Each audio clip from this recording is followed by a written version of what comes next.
You're exactly right, DJ. I see you in chat. He's absolutely cooking to a 4th place finish, I think. A top 8, excellent top 8 run, and you know what? JustinHyuga's going to try and run in the footsteps, but again, Lee is a harder character to press into spontaneously. Things like down 3 and a bevy of different counter hit strings are potentially quite dangerous. Peacemaker's not going to find it, but we are sidestepping, finding the back and getting a huge conversion. Back turn conversions are devastating, and we find the wall, detonating it. At the end of this round, there will be a scene transition, but we're forcing him back into the corner. JustinHyuga with an excellent spacing, trying to keep things together. Infinite kicks, following up, no knee again. These sidewalks are keeping JustinHyuga in perfect position to find massive damage. Keep it down, guess for game, get up. JustinHyuga with the first round. And Phoenix comes in to blow the world up as Ifrit's fight in the background. I don't know. I haven't played Final Fantasy 16, but I really want to. Ooh, kip up. 4 Blast is online for all sides. Supaku trying to play a little bit slower here. Finds a counter hit. Down 3, nothing crazy. Backflip away. Forcing JustinHyuga to chase. Oh, had the duck, but didn't have the check. Needed it if something evasive and had it right there with the Hitman launcher. Huge aerial terror finds the spike into the 4 Blast, continues the string, gets the wall, chooses to heat dash to keep things safe, but the throw break is exactly what JustinHyuga needs. Opportunity, you have everything you need here if you can get up. That was greedy. That Peacemaker was greedy because he didn't spend the heat already, and the health was so low. But it might just pay off here with this opportunity. Double duck, but doesn't find the right punish, and JustinHyuga walks with it. Sometimes it's worth it just to be a little greedy and to look for these Peacemakers, to look for these skyrockets, plasma blades, and everything in between. Throw break. JustinHyuga playing off. Supaku goes for the heat engager, but again, these plus frame sidewalks. Justin's just got to beat on when Supaku wants to play into the string and wants to try and challenge. Supaku, though, finds a big launcher. Matches for the damage. That is 80 damage. And a counter hit throw. Heat still online. Just goes for the running mid in order to get the finish.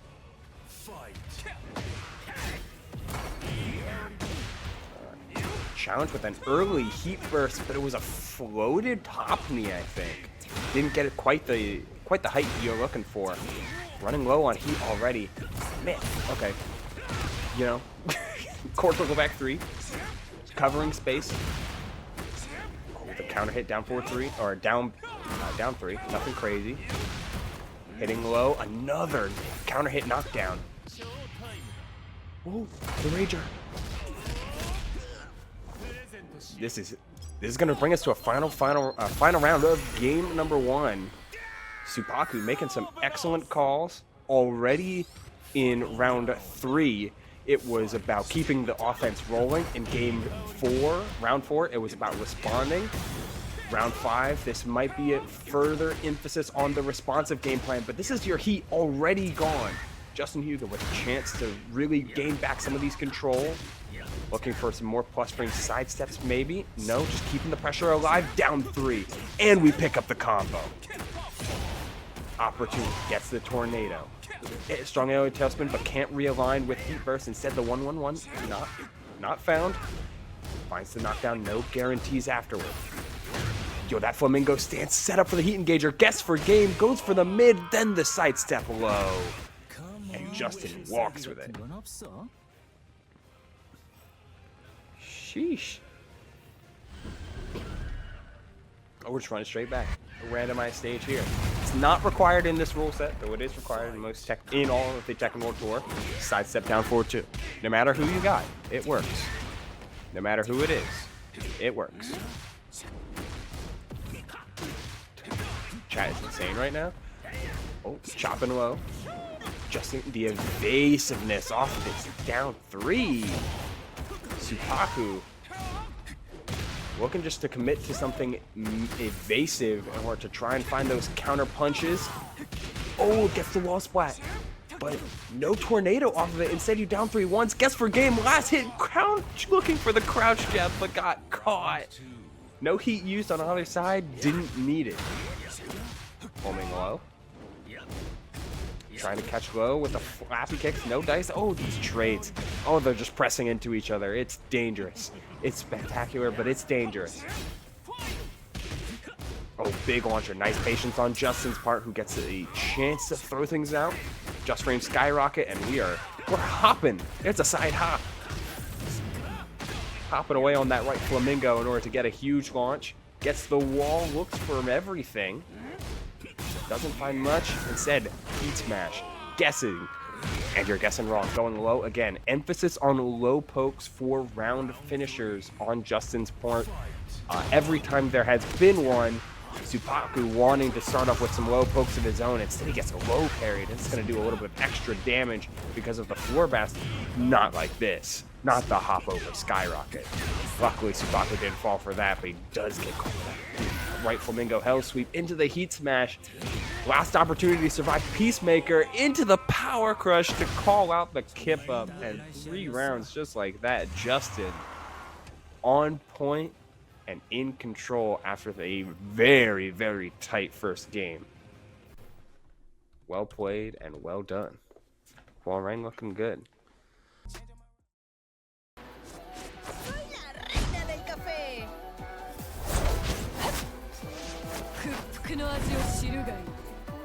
Round 1. Fight.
Round 1. Fight.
Round one.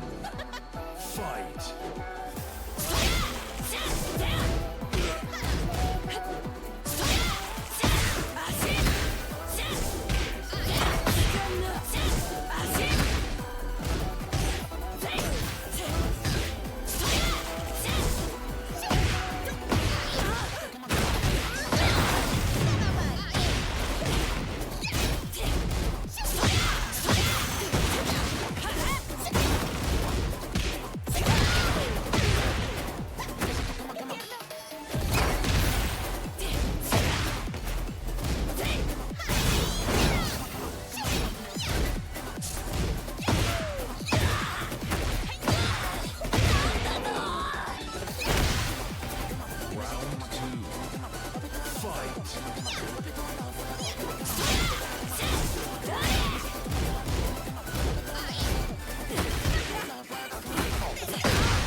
Fight.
A lot at any given instance with her amazing sidestep, general movement, and bevy of strong evasive hop kick and evasive launchers.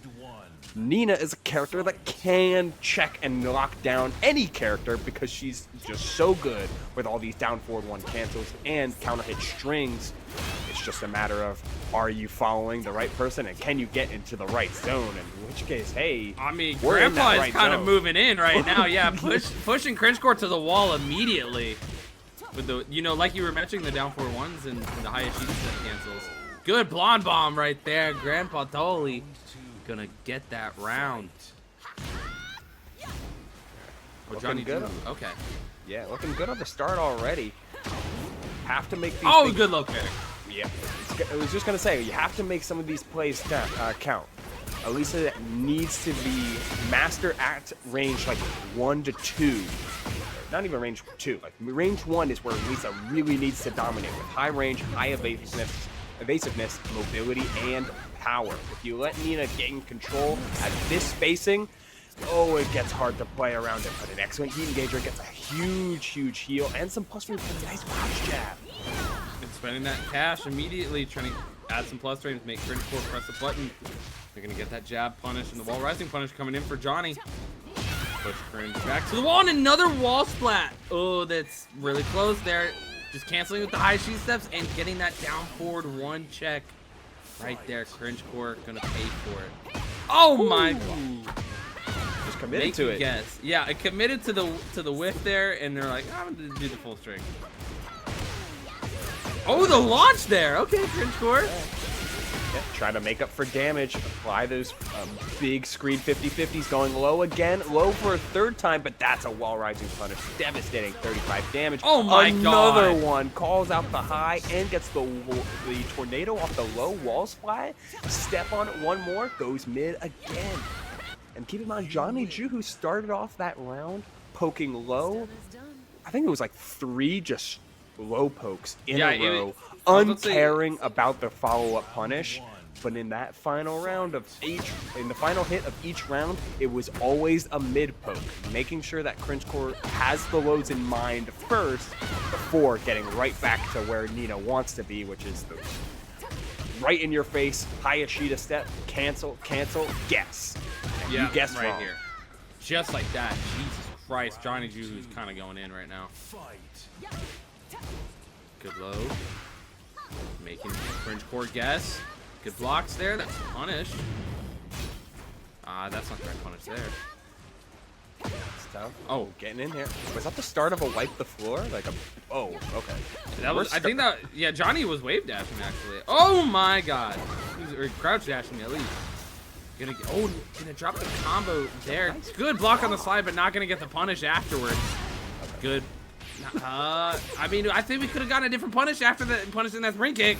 Yeah, you could have launched that spring kick. Yeah, I was about to say, I think that caught Johnny. Oh yeah, count. Ooh, that's a big. This is a big rager. Yeah, this ends the round, I think. This is almost a max damage. Yeah, that's max damage, just about. Yeah. 78 damage off that rage art. Nice call in order to go for it. And like if you're just trying to keep Nina off you, swings like that are going to need to be in your repertoire. Like rage art is an excellent get out of jail free card if you're just trying to get out of jail, no matter what. I mean, hey, and Johnny just firing back, like you said earlier. What Johnny was doing, he's punishing all of CringeCore's highs by ducking them and punishing her. Oh my god. Oh, that's what slided down. Not gonna get it. Get the full combo afterwards. Going for that slide a little bit too often, I think. Good punish on that blonde bomb. Good destruction. Yo, getting out of dodge. Back dash. That was kind of hype. Into the heat and get off the heat dash to keep things safe. One throw will do it. The launch. You just better rip. You just better rip. It's like, all right.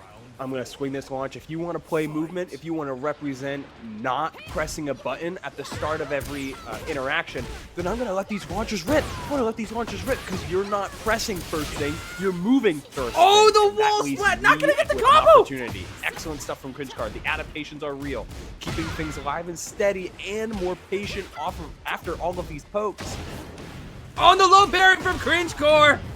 Gonna get the launch with it and activating the heat. Gonna take JohnnyJuhu to the wall and getting that guaranteed low afterwards as well. But Johnny's fighting back. Good wipe floor.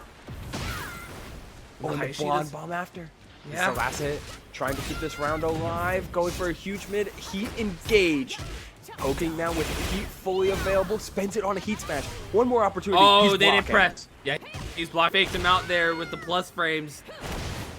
Oh man, yo, Johnny really tricked CringeCore into thinking that he's gonna push the button there. After last round, he's like, "You have rage. You might be mashing that," and he was right. Yeah, that excellent adaptation. You saw it once, not again.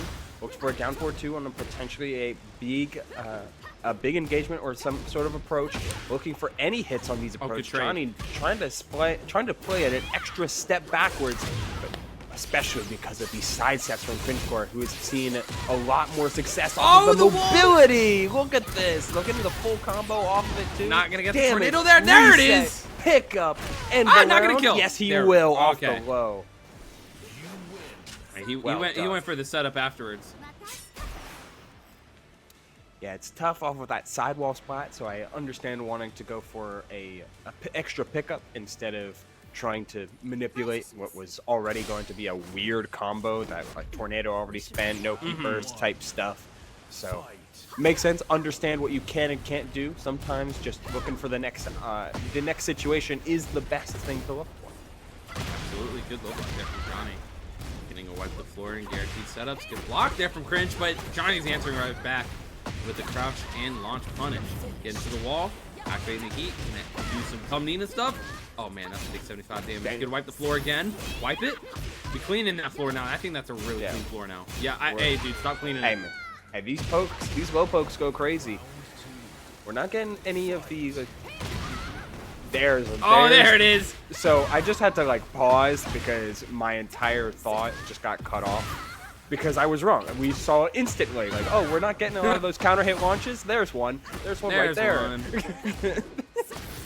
Excellent stuff from Johnny, who is just looking to regain and reassert that control. Clutch ducks, and they're not even like hard read ducks or hard reactive ducks. They're just like, they are hard read ducks. They're not reactive ducks, excuse me. Yeah. It's just, I'm gonna duck because I think you're gonna jab here, and I'm gonna punish you with one of my wall rising options. And you know what? Or block one of these massive destruction stance lows that are pretty punishable on. Oh, blonde bomb! Whoa, what a way to get through that, but we committed to the back two. Oh, counter hit, gonna let it rip. That full string, gonna get the heavy aerial tailspin. Wow, this push to the wall? Shoot him! Oh no, just blonde bottom. Completing the string and into the heat smash. One more hit ought to do it. Goes mid, then There it goes is. low with that simple strings. Sometimes you just gotta keep it simple. You just gotta keep it simple there. It's like just return to basics at the wall there. It's like, okay, high, high, low. That's the string I'll do because they're gonna be expecting the highs.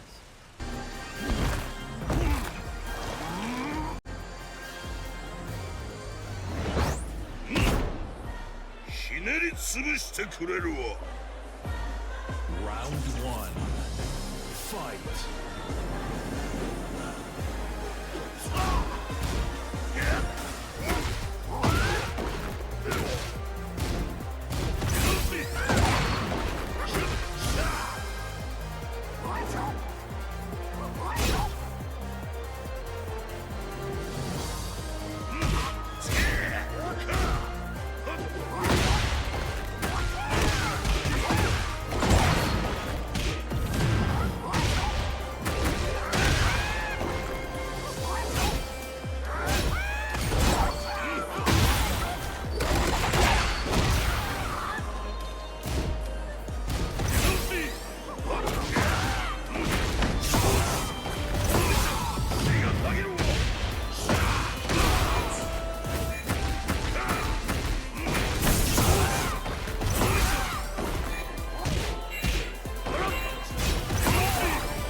Get ready for the next battle.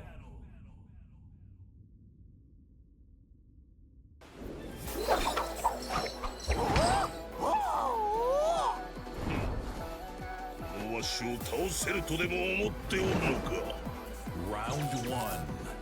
Fight.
Round 1. Fight.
ready for the next battle.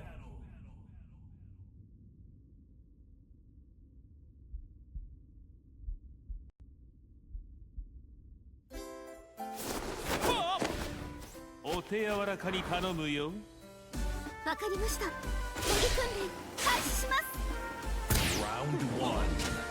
Fight.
It would depend. You can make salmon a lot of ways, but all of it's good. Salmon's good. It's just good food. With asparagus and potatoes.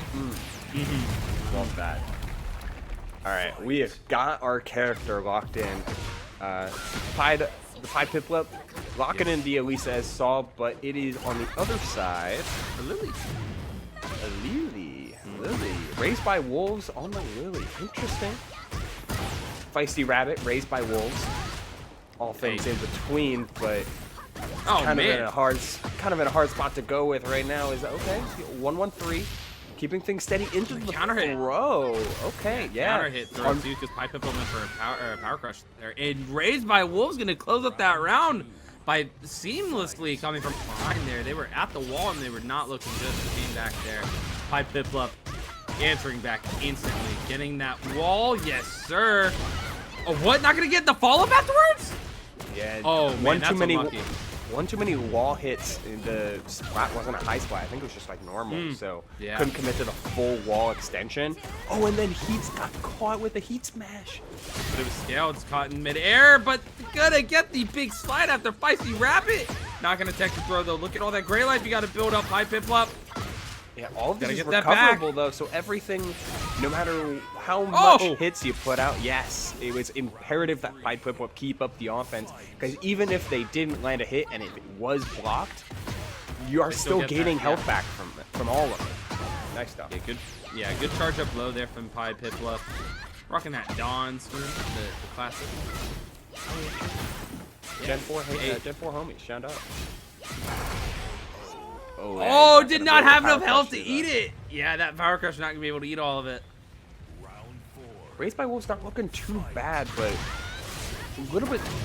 There's just not been a lot of like sidestepping. It's a lot of raw, feisty rabbit stuff. Yeah. Not taking advantage of Lili's like really imperative moves. Oh, and looking for a Matador, like it is, or Matterhorn rather, like insane. There you go. Oh, and the up forward 4-4 and getting the floor splat into Tornado. Oh, gonna drop the combo sadly. The back turn. This is for Wolves. What? Oh, they're just waiting it. You know, sometimes the tech of like standing still, it's like, okay, their controller DC'd. Nope, I'm waiting on you. Oh, the whip punish! Yeah, that backdash was crazy. Trying to get the ED cup in, and no dice. ThePiedPiplup. After a round one that did not go their way, I think RaisedByWolves showed off just how willing. We're restarting the second game. That it seems like that's what we're doing. Awesome, cool. It saves us the trouble of figuring out. It's like, oh man, there could have been a winner. But no, we're gonna get a deciding factor right now. Oh my God, we're moving around the whole screen. Yeah, you know, Alisa with access to walls, another counter launch off of the feisty rabbit low. Gotta be careful with those. ThePiedPiplup a little too eager to start pressing into things, but we're seeing a big swing into the unblockable. Are you kidding me? Because this is gonna lead us to not even a wall break. Don't even need it. Gonna finish off the round. Yeah, that was a bigger swing than Shohei Ohtani right there. That was bigger than the Japanese jackhammer. Okay. Hey, you gotta make it all happen. Oh, hello. This is a no throw break. Just a generic throw too. They got the pickup from that? That is nuts. Oh my God, Piplup is moving around, but RaisedByWolves is not letting it happen. Another, whoa. Barely not in range for the whip punish. Good read on that low heat smash there. In the punish. What are we doing? The hop kick? That's what I was saying at this before the intermission, that quick little break. Sometimes ThePiedPiplup, and in these matchups where everything's just so evasive, flying around the screen, like moving up and down and all around, sometimes you need to play a little stagnant so you can find that right block and align things a little bit better with movement, or just make even more call-outs, because Alisa just does not care about standing still sometimes either.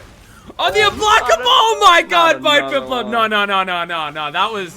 That seemed like that was an intentional disconnect. The first game is like, no, I want a different map. I want a different stage. The Play cancel me on this one. The cancel of it too. Just like I'm gonna back sway. I'm like, oh, nah. Back sway, shoot you.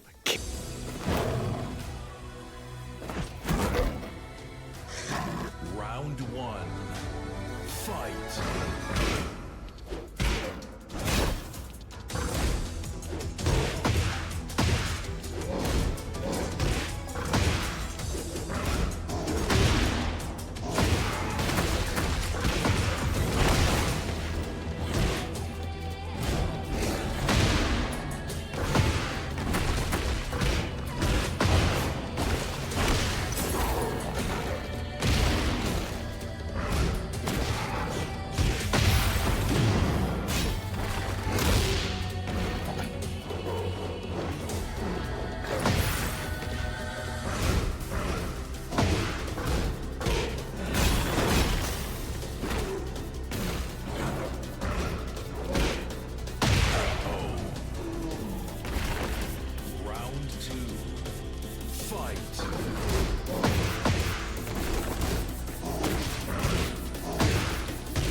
Get ready for the next battle.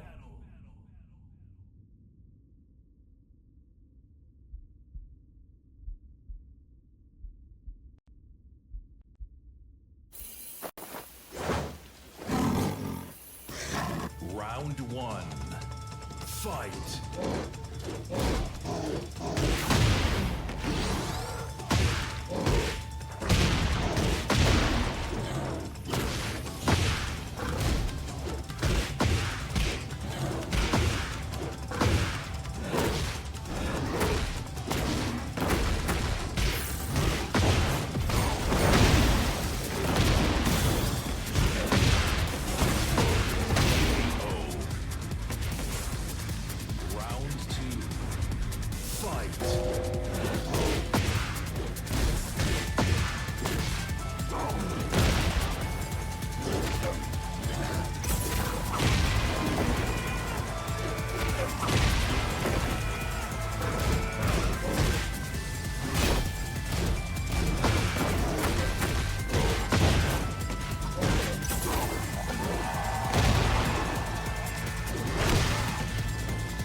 Get ready for the next battle.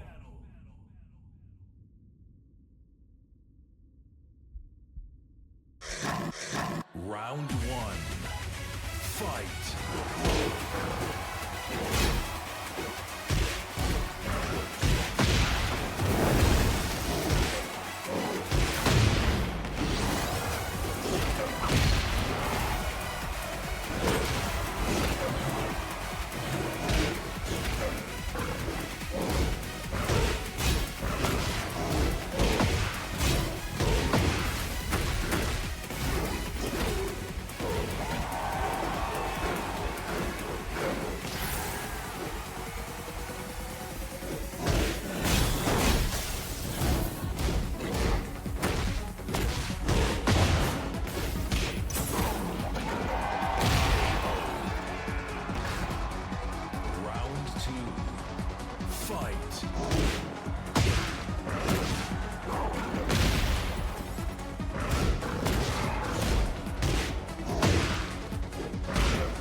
Here at the Breakout series, some shake against RV Cris.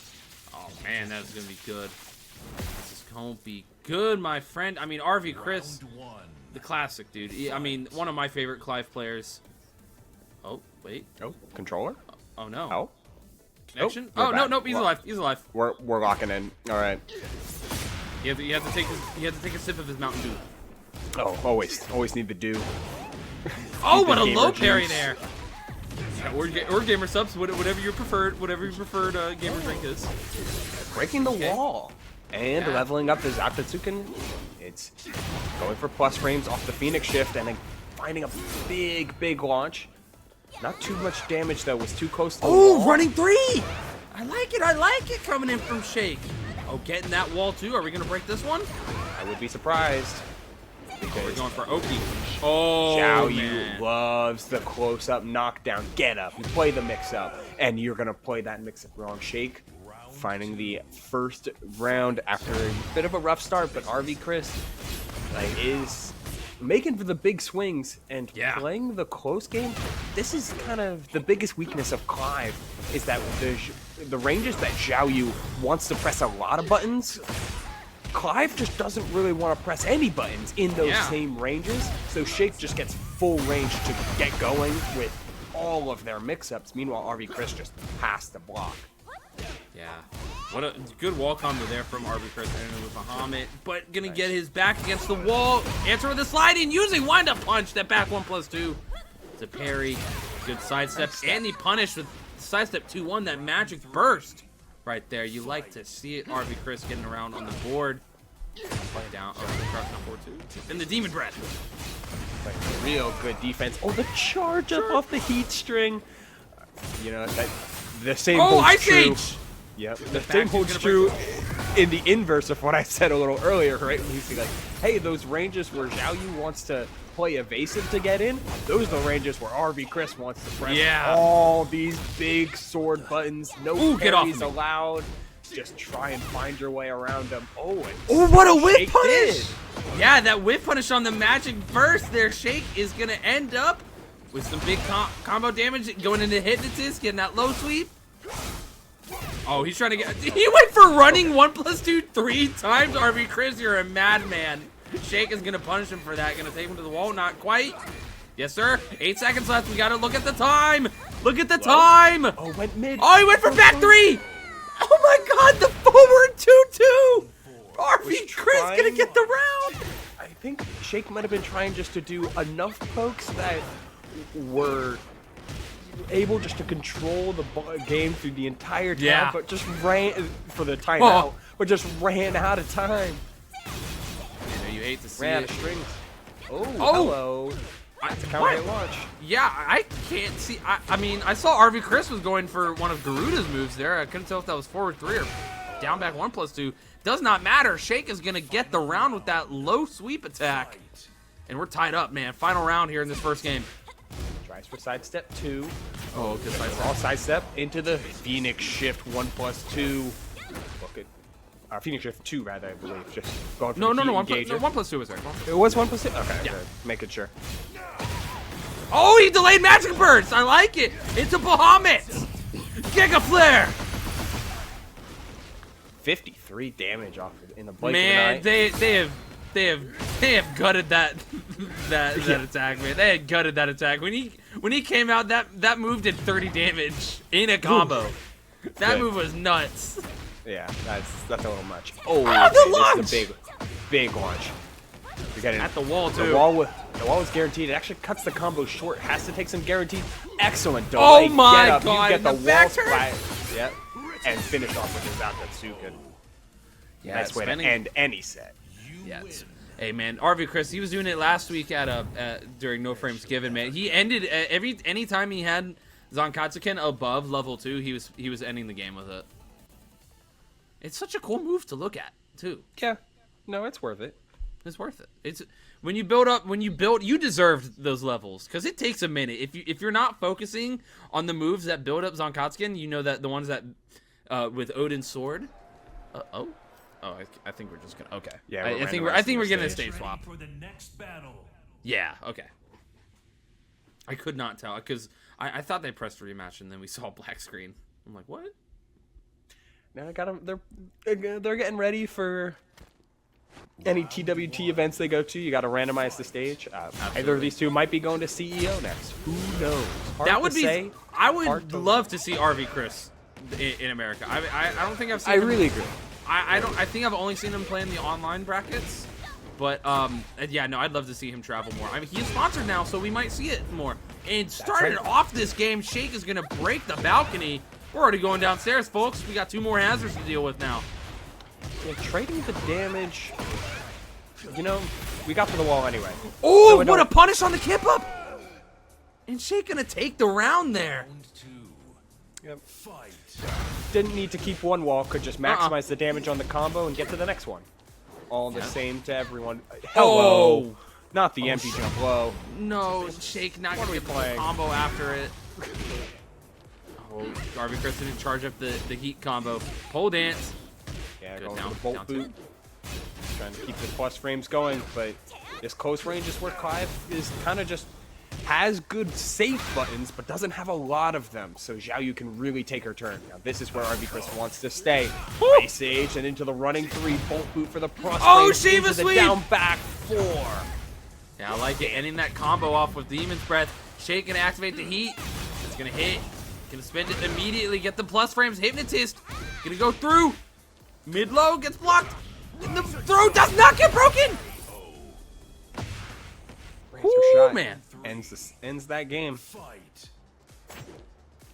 Shadow Giga Flare. Giga Flare might put luck. Oh, this punish on the sidestep 2-1. Yeah, I love it. Sidestep 2 is a hell of a button. Like, what a mid to have at your disposal. Oh, What a trade. Running. with the running 2, yeah. Running 2 again. Sidestep 1 plus 2 for the massive cross frames into heat smash as a frame trap. Like, That's yeah, nuts. if you're gonna be trying to play Desperation Launcher in the corner, well, a big old sword is gonna be really hard to try and launch through. Tries for the forward 4-2. That's crazy. Back 2 is gonna hit. Oh, the Ice Age is gonna hit at the wall. Back 1+2 to get the wall explosion. Oh, the heat enhanced combo here. Oh, no, Leviathan sweep. Oh, no punish. Oh, the Flames of Rebirth. And the Torgal! In the perfect. That was just on the generic. Yeah, like you were saying, no break on that generic throw there. Well done, Total. He just had him in that blender. He just didn't expect. He's like, oh. It's like he was kind of just practicing fighting games. So it's just like everything backlocks. Hey man, it happens. Oh my god, is a Psyche K Heihachi, and it's of course it's Trunkiez. Of course it's Trunkiez. Oh my god, Trunkiez is never fails to disappoint with the Heihachi cousins. I love. Follow that man on TikTok, by the way. This dude has the funniest streams ever. Oh my god, what a punish, by the way, from Decezy. Yeah, this is the other side of our winner side top. One of our other winner side top 32 rounds. We're seeing Trunkiez up against Decezy, Heihachi, and those Mishima fundamentals on top of some very scary combos against Decezy and this Hwoarang. If you're gonna try and whiff at range, but keep the forward advancing. Oh my god! Going, you gotta watch out for some of these electrics, but it's all a matter of spacing from there. Yeah, and it's really good spacing so far. Trunkiez already down less than half the health bar. Good spike there. Not gonna get big damage here. We are gonna get the wall. Oh my god. Make him guess with the stance mix-ups. Good sidestep. Nice That's gonna punish it in the electrics. Gonna give him the combo. This heavy aerial tailspin gonna realign with the heat dash. Oh my god, Trunkiez. My god. Yo, can you not? That combo was nasty, and then you went for a Heihachi low and lost for it. No, for real. Oh my god, this says he's gonna close out the round with the mid check. We saw the strengths and weaknesses of the character in about 5 seconds fly. You love to see it, honestly. Oh, the launch there! Stance transition into the. He does it again! Man, Psyche K is reading his mind right now. Has got the fighting spirit online for whenever he gets the round deciding game, the game deciding round. Always puts those words. Hey, sometimes shifting to the mid. It happens. Good charge up there. Yep. Hey, Oh, he got the full thing. He got the full counter hit on the hell sweep. That's nuts. Huge. Yeah, just trying to shut things down. Even force crouch. Looking for some big counter hit launches. Oh no, we're just actually going for electrics. Missing out on the third. Could have converted into even more. Probably going to be saving the fighting spirit for the final round. Yeah, possibly. Or if he's confident that he can end it right here, which I'm not spending that. Oh, No, get no, off no. of me. Not right now, but it is a commitment to activate, and we're not going to do it here. Chopping no. low twice over, Decezy bringing us to a final round of this game number 1. And we're There it activating. is. Where's Instinct? Coming in. Counter hit forward 4. Omen guaranteed on the ground there. Dragon uppercut in devastating position. Missing into stance. No sidestep that time. Gonna get caught with the homing attack there from Decezy. And the launch and punish right there from Trunkiez. Gonna push Decezy to the wall. Now this is where we see true Heihachi right there, getting rid of that gray health. Oh, he went for it again? Heat smash, and he gets the kill with the Omen. Trunkiez gonna go up 1 game to nothing. Oh man. It's a brutal, brutal game to play against Warrior Instinct Heihachi, especially when he's pivoting into this enhanced stance that is so hard to deal with already.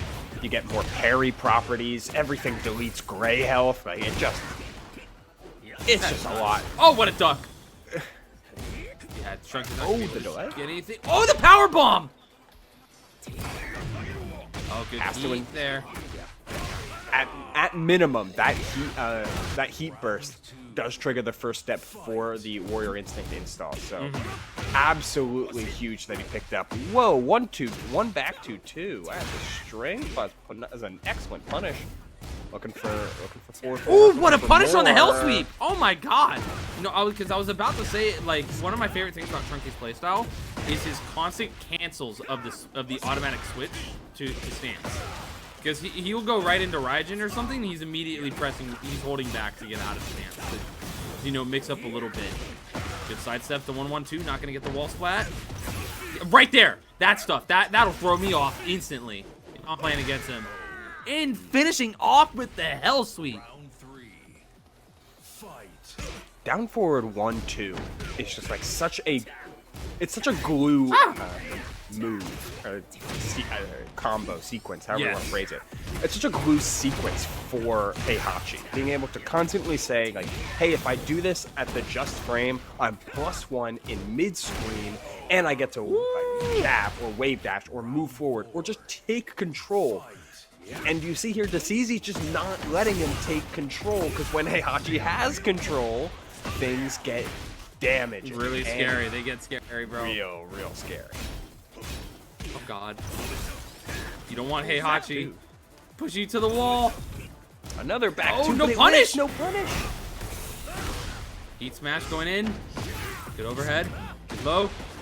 Gonna get fighting back now, Decezy. He has heat. Pushing Trunkiez to the wall. Good wall splat. Guaranteed right there. Yes, sir. Splat means Low, a lot. going low again. Ooh, the launch after the low, and yeah, that's Oh. gonna do it. Lost control and lost the round for just that easy. You found one wall splat, and you're just able to snowball it into so much more. The mix-up on Wake Up and the mix-up that came afterward, Trunkiez was not able to find the time to throw out a jab or even trust that what was coming was a low. It's tough. It's tough to be in that tough. position. But yeah, Trunkiez is gonna go, Decezy is gonna get the second game there, tying it up 1-1. Knowing Trunkiez, this is probably an outfit change. I don't know what other meme he could pull out of his ass here, because he has so many meme costumes for Heihachi. Like, there was one time when K-Vox and I were commentating, he dressed up as Freddy Fazbear for his Heihachi. He lost that game, Get ready for the and next K-Vox battle. jokingly said, "I wonder if he's gonna turn into Golden Freddy," and he did. He had a Golden Freddy skin. And Okay, I better. but that's- Okay. Oh. Okay. Okay. Default. Oh, Trunkiez. Wow. I always expect the customs coming from Trunkiez, but here we go. We're getting offline right here. We're getting the basic costumes. I like it. I kind of like it when players pick that. Especially in the onlines. Customs are allowed, but they'd rather pick the basic costumes in game. I like it a lot. I don't know why. Yeah, I'm always a fan of characters or players that can represent those base costumes and make it feel like theirs. So, and you know, Yeah. Heihachi, don't see a lot of people on the default, and it's a good one. Yeah, I like it. Oh, the But we're gonna throw. get- yeah. That's it. Goes for the mid with the Peacekeeper. The Heihachi low. Oh, he gets kicked in the face! Shin to chin right there. Yeah, didn't end up mattering for one pickup, but instead we're trying to find more. We're trying to find those same big launchers. Oh, Decezy's picking up though. Gonna get the wall slide with the heat smash. And gonna close out the round. We're already up 2 rounds. Are you? Oh my god! Like, nuts right now. Good punish there from Trunkiez. Yeah. Mishimas have always had one of those, like, especially in this game, it really feels like they want to play. They want to play the empty movement game to try and who's gonna mess around with timings and poke ranges and like get a chance to wave dash a little bit. And this is just saying no, like Nah, rain or shine, I'm not having that. plus frames or not, I'm swinging, Oh I'm hitting my you, god! and that's what's happening. Like Yeah, again, he got hit a lot there. yeah, Hwoarang wants to play at his. Round 1. Fight.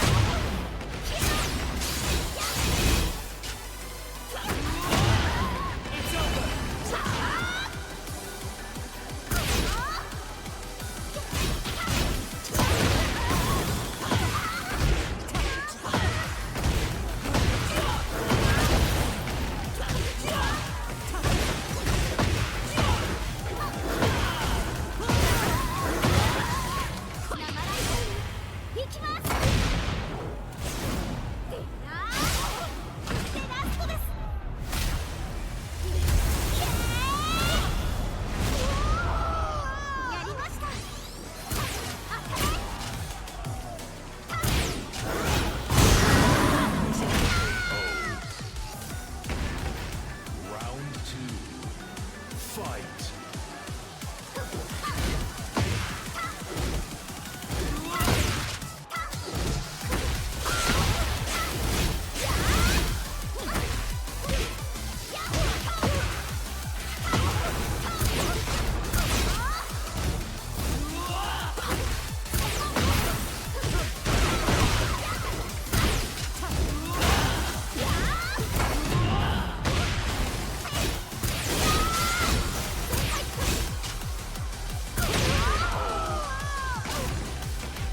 Round 3. Fight.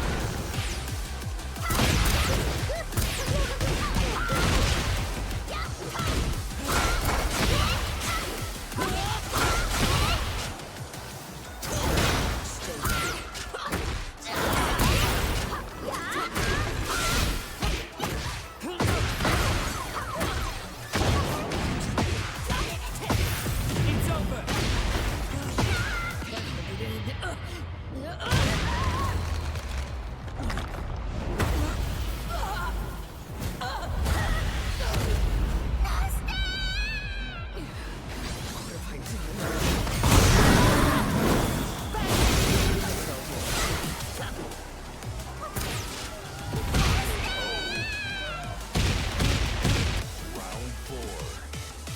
Fight.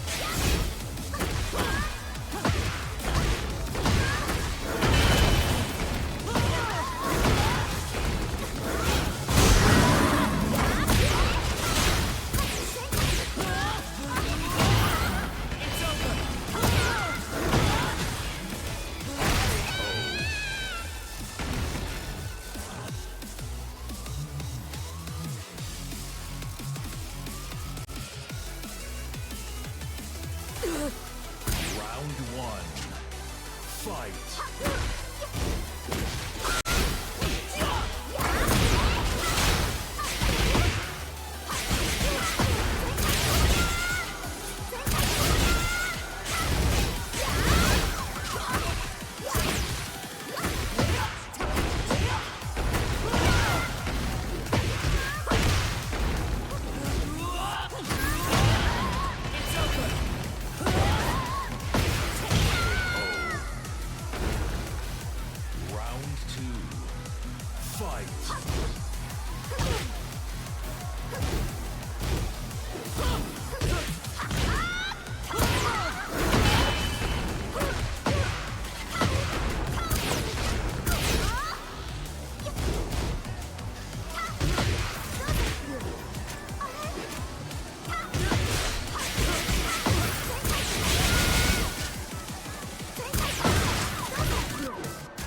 three, fight.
Alisa, we switched out the cabinet, plugged in our controllers again, and game one is locked in. Good to go. Round one, fight. Game number one. Oh, hello. Goodbye. Duck instantly on the wall running 2 is a statement to make at the start. And getting 80 damage into mix. Got hell sweep into Hello World going low again. Gotta be careful with that repetition. Sidestep 4. Oh man, the power crush too.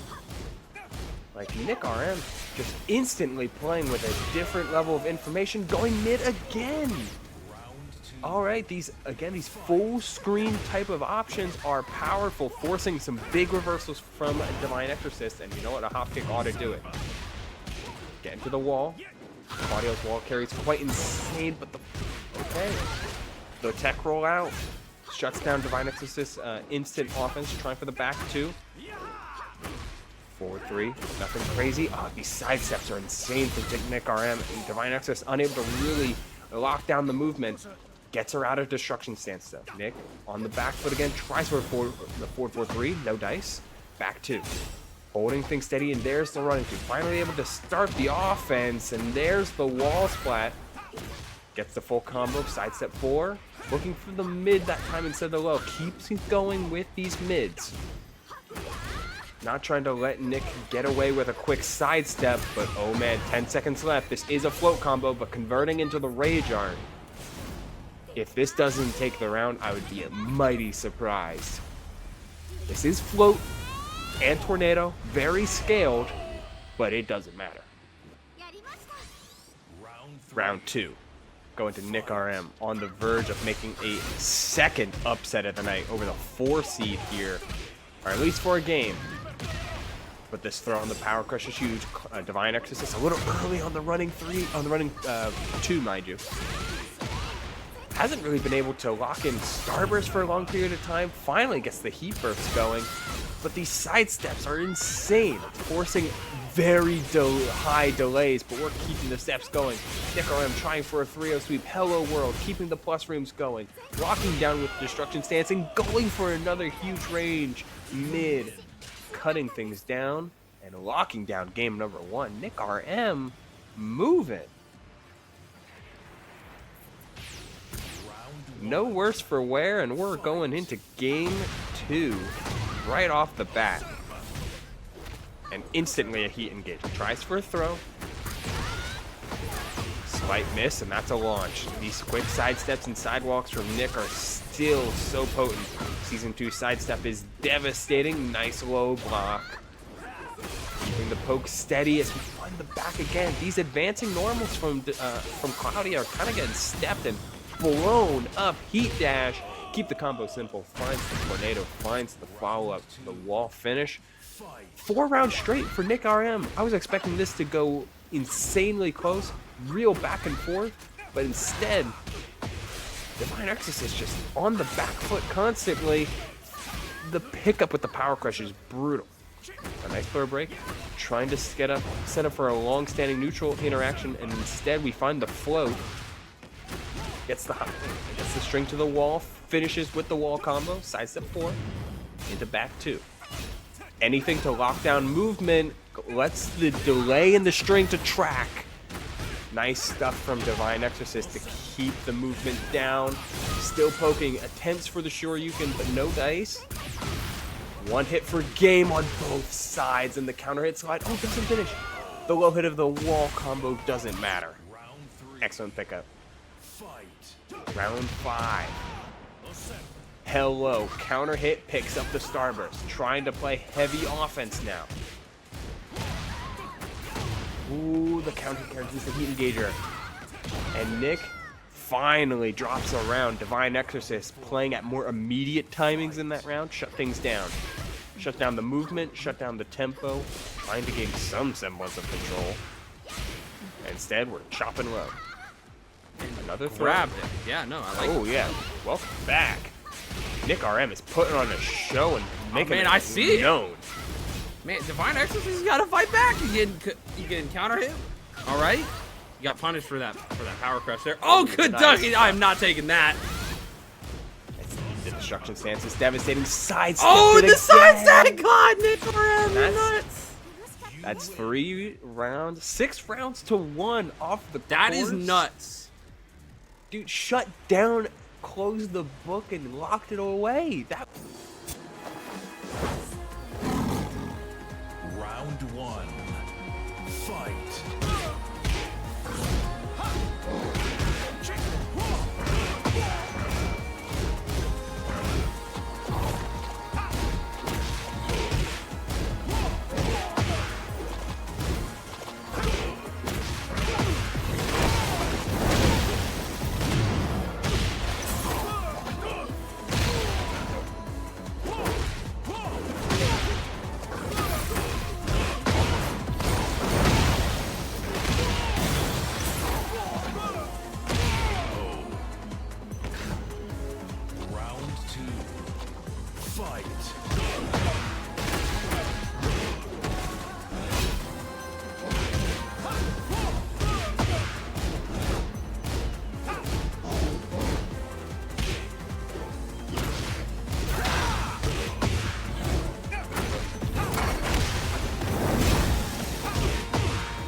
Get ready for the next battle.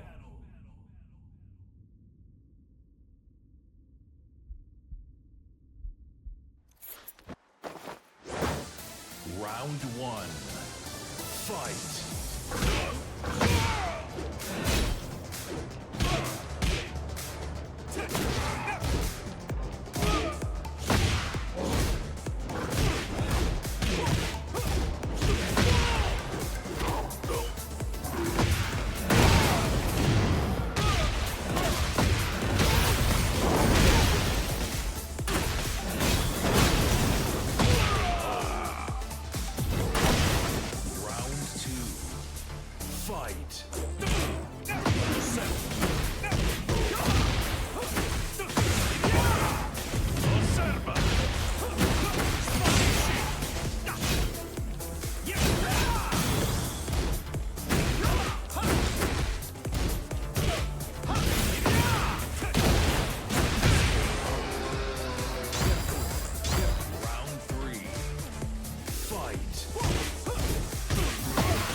I would hope, is also going to be a bit of a doozy. Decezy up against RV Cris. Again, very polar opposite style of characters. Oh, yeah. Oh, yeah. Very different. See how it goes. Instant. Oh, okay. Quick jab. Get the party started. Both of them going for jabs. Yeah. Good block on the slide there from Decezy. Building up the pressure, you know, making Cris block all this when they trade. Oh, he catches in midair. I think he says he was going for. What the hell? I didn't know that wall blast. Apparently. All right, that's great to know. Not only does it give some plus frames, it also wall splats. It's a tracking mid. Bolt boot, everybody. Oh my God! Speaking of boots, coming right out. Yeah, speaking of boots, we got a lot of them here. That hit sidewall, dude. This stage is crazy. No wonder TCC calls this the evil stage. Yeah, I mean this is the party popper. Are you? Was that wall a freaking wall, dude? Oh, RV yeah. Cris, you gotta be stopped. Oh, that the down two. Huge. Yeah, that was nuts. Oh, he but gets caught with a heat smash. Look at the time. Look at the time. The Peacekeeper closed it out. Decezy, the Canadian is gonna get the round there. Yeah, that was sick. What a comeback round there. And Demon Breath to answer back. RV Cris wants it back in blood. Yo, RV Cris playing on fire right now. Like, But Decezy, he's looking tries good for the too. Pair, Oh. tries for the parry, getting shut down, but kip up. The biggest thing about it is like RV Cris is playing at that tempo he needs to. It's like one step ahead of any time you're expecting Decezy to make the approach, and because Clive's got that big old sword, he's expecting Decezy to go like forward movement input. And he's stopping the forward movement, or he's getting that extra window to put out his input first. And hey, when you got parry, you got parry to go for, tries for the get over here. No dice. Sidestep. Tries to go for went for magic first, didn't get it, wasn't close enough. Back two's gonna get called out there. Decezy gonna mount the offense. Heat enhanced moves. That reached your nuts. Dude, I was same. I thought. Just Oh my God! Oh, gets out of the heat smash. Bolt boot right against the wall. 2-2-2 and Torgo getting the wall blast. Oh my God! I love that dog. Love that dog. That's a good dog. He guaranteed this full combo, wall to wall, 78 damage, and applying pull. Oh man, God. Man, he was going for it twice. That running through 1+2. Oh, 4-3. Oh, that's nuts. Just do Rage Art. There you go, Cris. Yep. Yeah. You love to see it. Summoning the power of E-Free. The summon designs in 16, the exactly the two that I've seen, pretty good. Yeah, no, they're badass. Oh, Demon Breath. Oh my God. And the Shiva sweep.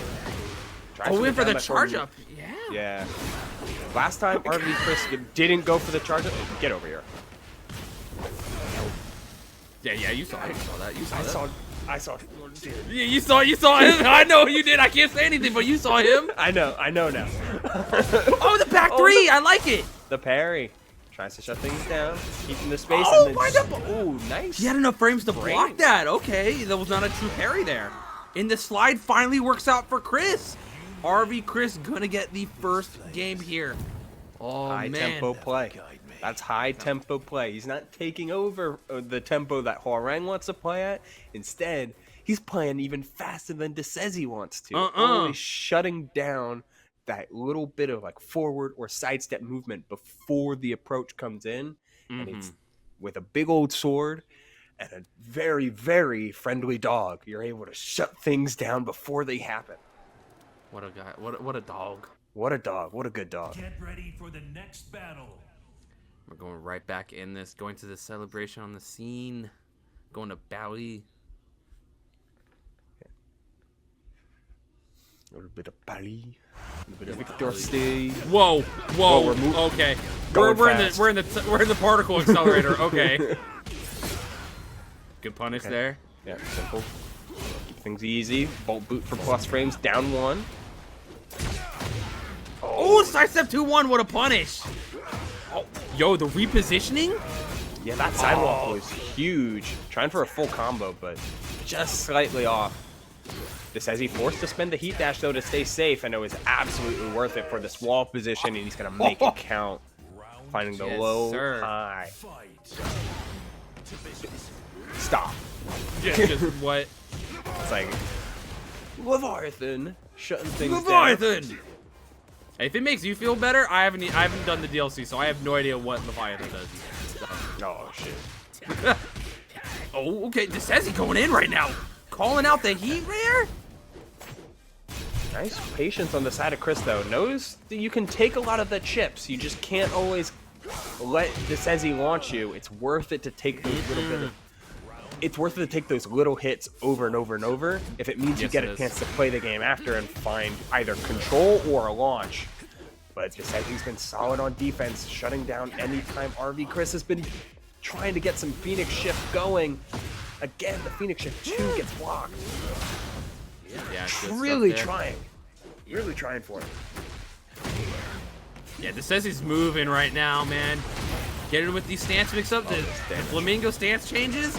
The heat dash at the wall. This is death right there in the true combo at the wall. Decezy convincingly taking the second game, 3 rounds to nothing. Get them brooms, y'all. Where they at? Where they at? We got a little bit of, we got to clean up the room a little bit. Okay, going to a final round of our final set. Yeah, no, it's not done yet. It's not in a battle of polar opposites. But hey, on the scene is a really, really good stage for Hwoarang. So forcing a way to get off of that stage is absolutely imperative. Get a chance for something different. And that something different is the arena. Not the underground arena, just the normal arena. We don't want the walls to explode, but we do want them around. Yes, we do. I swear to shield the Firebird's flame forevermore. Round 1. Fight. All right, locking in. Locking in Torgal. Yeah, who gets to make top 8 here? Down 1. Back 2 for some plus frames. But an excellent power crush. Mixing in every bit of defense you can on both sides here. Completes the string, but the string was safe, but the attempt to challenge was not. And we're maxing out some damage here. Even spending the heat burst to go wall to wall. The kip up is going to stop that. Good hold in. Keep him off you. Oh, and the lows. Gonna get the wall spot and the tornado at the wall. Did big damage here. That wall spot was from so far. Nice commitment to the low block. Side step 1+2. Oh, he went for Magic Burster. He went for that side step 2-1 and he got called out mid, like right on the startup frame. And then the simple low poke to end things out. Decezy picking better options when it comes to finishing out rounds. Oh, back 3. Hadn't represented parry a ton since game 1, so nice to see it back on the table for RV Cris. You gotta find ways to slow down the up tempo offense that Decezy wants to represent. Parry's a good way to do that. Otherwise, man, this pressure. Otherwise you're caught in the blender. There's only so much damage you can be okay with taking before you have to make a play. Yeah, man. You know, RV Cris gonna get caught with that tracking mid there. End up that round. Good low block. Not gonna punish it though. That could have been major for RV Cris to get the momentum on his side. Side step 1+2 blocked. Finish of 1+2 also blocked. RV Cris has got to do something here to get his respect back because it says he's just running through him right now. Side step 2 trying to play max range. Oh, some plus range. It's almost yeah, not gonna catch the on ground. Nice delay get up. Opportunity here, but the power crush is gonna end it. Decezy, you know, after losing round 1, that broom was out and staying out. Swept up. Round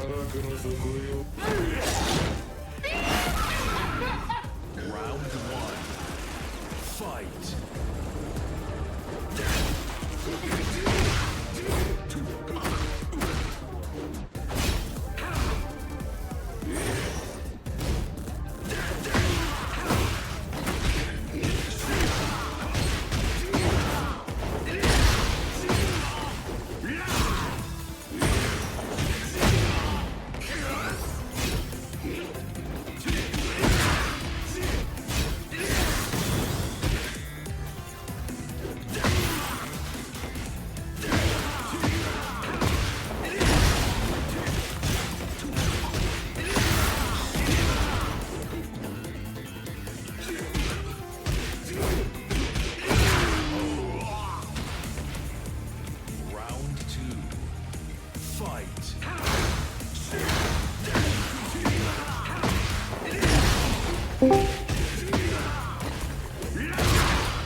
Get ready for the next battle.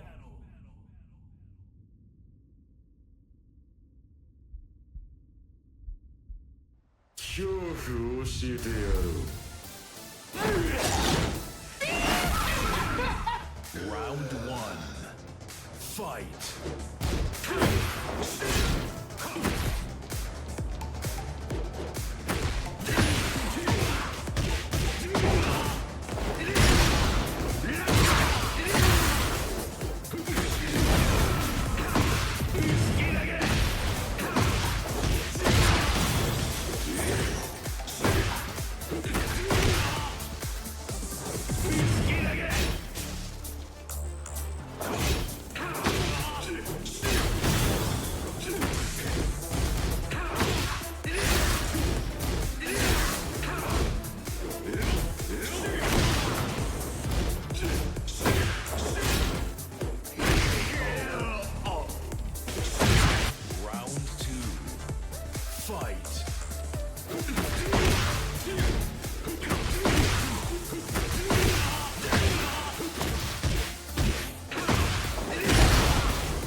Get ready for the next battle.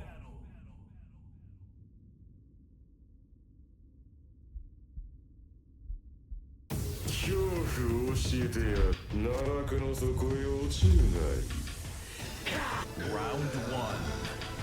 Fight.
Yeah, this is standard grappler stuff. You got the hat on to boot. Got to make sure that you're well dressed for the occasion as we kick off top 8 here at the Breakout series. Week 51 underway. Yeah, as we know, Alisa has one of the most impressive ranges in Tekken. This girl can pressure you all the way from range 3. If she's halfway across the screen, she might as well be in your face, just like right now. And the chainsaws to boot too. Yeah, which has got to be so tough if you're a king because you are a grappler first and foremost. But here we go, just getting the blast on through, and you live and die off of those stage interactions. I would imagine if you are a king, because this is one of those deals. If you get in, you have to make it count. Getting the leg drop is certainly going to help. The pop up into the power bomb. And there it is. If you are eating good. You got to finish everything on your plate as we head into round 2. Obviously, you really bring up a good point, Stu, that once Dr.theJAKEMAN gets in, you have to stick to your opponent like your hip is super glued to theirs. Because if you don't, well, they could get away from you, literally, especially when you're a grappler. Oh, amazing launcher from Nick, and this is going to be a pretty decent combo from them. And still maintaining the pressure and getting the floor blast as well. The dive kick's going to be absolutely impressive from Alisa. You can already tell. However, sometimes you just got to man up on through it, and that is what King does. Got to love the little Jaguar steps and the power bomb to finish it off. And again, when you have meter being used, you need to capitalize on it, and you are getting that at the very least. These little toe pokes, you got to love it. Just stagger them a little bit. And yeah, whatever quick options that you have as King, they come at a premium. However, you're going to make use of the Shining Wizard and the elbow smash to finish things off. I mean, I'm liking what I'm seeing from Dr.theJAKEMAN. It does not mean he's out of danger just yet. Yeah, I mean, we only have 2 rounds in, and we've had scores 3-0 all the time. Nick, RM, we are in winner semifinals, so they had to fight and beat a lot of really good people, but oh my god, that option was beaten by a sidestep. Dr.theJAKEMAN, look at this maximization of combos and spacing. I mean, you have to know that wrestlers are going to be good at sidestepping. They move in pretty circuitous movements. So, with circuitous movements, I should say. Oh man, that's an SAT word. Yeah, I break those out. What can I say? But Alisa is going to break out the chainsaw as well. Go ahead and spell that for me. That's W-I-N for Nick RM. I thought it was C-H-I-N-S-A-W. You also missed the A in there. Oh. I hate to break it to you. Oh, okay. It's all right. Alisa will be more than happy to find it for you. Still making use of that ranged attack. However, Dr.theJAKEMAN, you cannot show any fear. Zero miedo in the eyes of Dr.theJAKEMAN as you're going to see again getting the giant swing, not able to find the break, and Alisa is going to get knocked out as a result. Count them up. 1, 2, 3, 4 rotations in a 4-round victory for Dr.theJAKEMAN, who's on the board 1-0. Obviously, while there was no fear and no arm was broken, Nick RM, if they lose one more game, they're going to be the ones sacrificed on the altar for winners semifinals. That is a rough, that's a rough predicament to be in. However, Nick RM, you have to think that won by a score of 2-1. So it's Toro versus RV Cris for the last spot in top 8. The other spots in top 8 being taken up by Real Nasty Beetle, Divine Exorcist 4, and Shake on loser's side. Now, Stu, this is a very interesting shakeup. Remember how we said that the wins could be determined or lost by stage select? Well, now we're in the Coliseum. No gimmicks, no walls, essentially. Yeah, more or less, right? Because this is you want a big open space where you're not going to be pushed up against nothing. And that's what you're benefiting from if you are Alisa. It's like, I mean, the thing that you did not do in last game was let King go to a place with breakaway floor, because there was always an immediate counter pick for a King.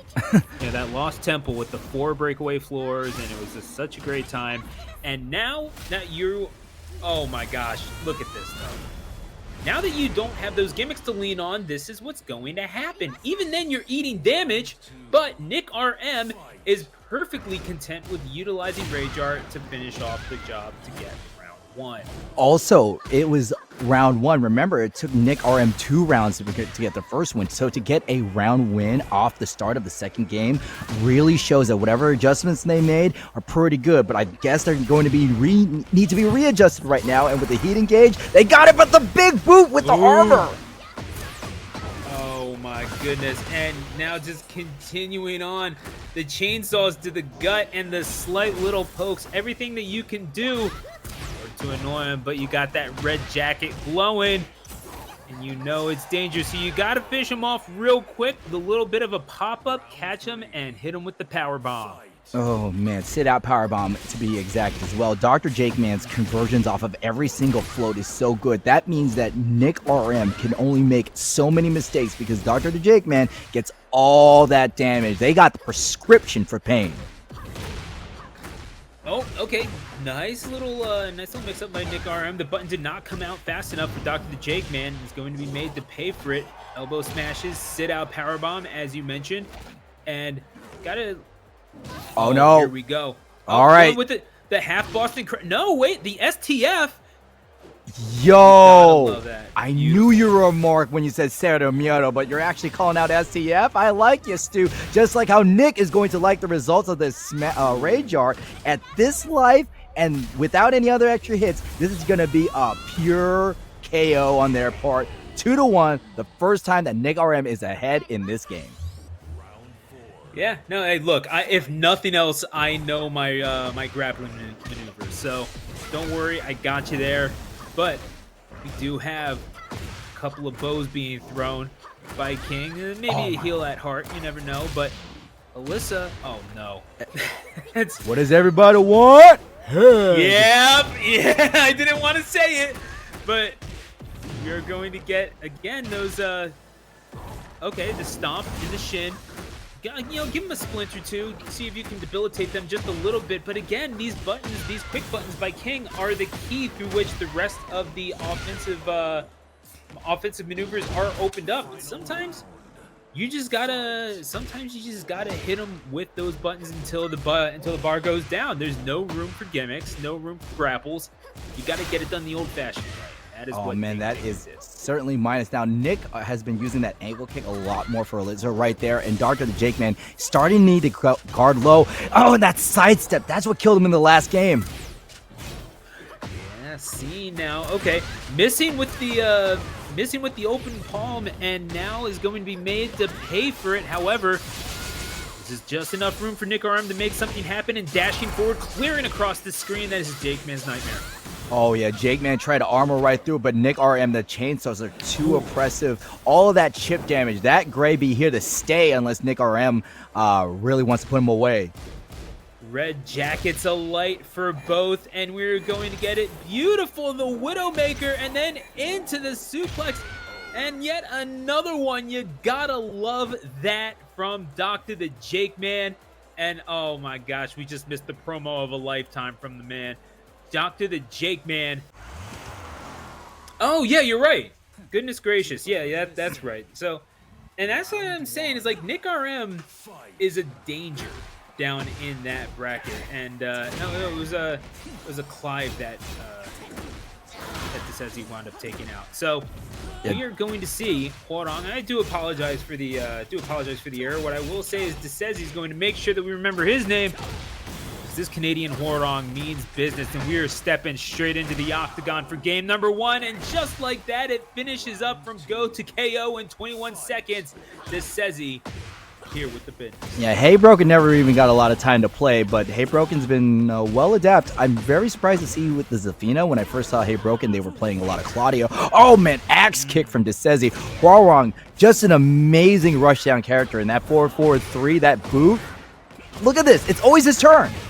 Oh, I mean, yeah, the buttons just come out so quick. I mean, we really are in just like the proton accelerator out here, and we're going to see the buttons just keep on flying. Hwoarang meaning business as Decezy maintaining the oppression. The Zafina hardly getting a word in edgewise. However, able to turn the tides just a little bit, backing him up against the wall, but Decezy hitting the buttons to force him out. And I mean, it's so difficult to, do much of anything in this situation. What do you do in the face of all this pressure? The answer is you die. Yeah, you could really see that HeyBroken wanted to try to backstep to catch Decezy in a whiff punish situation, but instead of using the long, educated legs of Hwoarang, just manages to catch him during these steps, and it's going to be very difficult. I mean, this is Zafina, one of the characters who could go really low profile. And we've seen players like Shadow20Z do exceptionally well with this character. So there is an answer. But can you find that answer within the span of one game? Well, I mean, that is going to be the difference between winning and not. So it's just a matter of how much pressure you're putting on yourself in order to find that answer. However, we know for sure that if anyone can do it, perhaps it is. It's going to be Decezy. And you can see right now, for round number 2. Yeah, Decezy was going for those long, sweeping low attacks to catch HeyBroken on the step, because HeyBroken's trying to move a lot more. Staying around range 1. And now we're turning up the aggression with Decezy at the wall. Oh my goodness. And yeah, here we go. Try to back him up against the wall. He's going to fight his way out, and even though you've taken out a good portion of the health bar, the throw to mix up movement as well and switch sides of the screen. HeyBroken needs an answer and needs it fast, and is going to find one. Nothing like a little bit of a ranged attack, and this could be the key. I do see it having a shelf life, but it's an answer nonetheless, Captain. Yeah, we do have an answer. We got around on the board, but the question is that a last gasp of luck, or is this seriously the beginning of a comeback? And judging by the life disparity right now at 40, I spoke too soon. I don't know about that. We see the claws being sharpened and utilized. HeyBroken with 2 rounds on the board, and Decezy just having so much trouble coping all of a sudden. Oh, that look. The buttons. Oh, the buttons ain't working no more. These claws They are being used and used well. They are finding the mark all too often. A front kick. Gotta love that. And all right, a little bit of a combination. Decezy not going down without a fight and trying to get a shatter on the wall as well as going to do so. Out onto the balcony. Here's a little bit of a view for you. Zafina says, I got something for you to look at as well. All right, you better be very careful in this situation. Now, Decezy really took that around because they were going with those unreactable lows at the close range, and HeyBroken was caught pressing buttons at the wrong time. Counter hit to the beginning, early heat engage. One more round, and they got this game for the tie-up. Oh, hang on. Oh, my goodness. Okay, into the crawling stance just to get away from it. I mean, correctly assessing that Decezy would not be expecting it. Just kept hitting buttons at absolutely nothing. And HeyBroken getting a little bit of a jail-free card there. However, Decezy going to take all that frustration out on HeyBroken's face before HeyBroken responds. Oh, they going over. Have a nice day. Mick Foley over the top of the Hell in a Cell, and HeyBroken made sure that Decezy's win streak was broken in half as they are tied 1 apiece. And there we go. All of a sudden drawn up at 1, and this is not necessarily what we would have expected at the end of that first round, because Decezy won it so decisively. Really did feel like HeyBroken's opportunity was broken in half, as you alluded to. Now as we go to game 3, I kind of wonder, is this going to come down to stage? For me, it's going to come down to how will HeyBroken answer Decezy's forward 3. Because if you notice, whenever Decezy's going for a power crush, especially forward 3, Decezy's landing, and then they can get some offense going. So we got a wall, but I'm wondering if Decezy's going to do a big move, is HeyBroken going to call it out? Yeah, it really is going to be a matter of who blinks first. Generally speaking, in fighting games, you do tend to be rewarded if you are a counterpuncher. It's just a matter of who's going to win that staring contest. However, Decezy more than happy to press these buttons at their whim, as the red jacket is going to be bestowed upon HeyBroken. Still going to be buttons galore, gets the grab going, and yeah, all of a sudden you've got a tick of damage left, and yeah, you're not doing anything about that. You're talking about the 4-4-4. Just that the little 4-4-4. You gotta love it. I said 3, it's 4-4-4. You're absolutely correct. That is a really good button for Hwoarang, and now HeyBroken, once they get their Okazami, oh my god, Plasma Sword. Plasma Blade, my bad. I mean, no, hey, look, it's whatever it is, it's cutting that bar down to size, and this Zafina not going anywhere. Into the corner you go, and Decezy is just going to have to hold this. All of a sudden, oh, looking for the grab, but it's broken. And now Decezy with a little bit of a counterattack of their own. But for how long? Well, until they have heat for right now. Decezy can only take about 1 more hit at this range. Goes for the Rage Art, and that is definitely going to hit. And this is a very good call. We're going to get a little bit of life, and we're going to at least even out the life bars a little bit more. I mean, it's something for you to grab upon, and now you have a little bit of an advantage as time runs out, but that has been lost, and HeyBroken, not broken at all, but bends just ever so slightly. And now as we go to round 3, we are drawn up at 1. This is becoming a horse race. Did you see why HeyBroken went for that move? They understood that Decezy was going to move back, so they went for the longest reaching low and caught Decezy on the step. However, Decezy was looking to step in, but HeyBroken about to approach. And look at these oppressive lows. Decezy's ankles are getting clipped.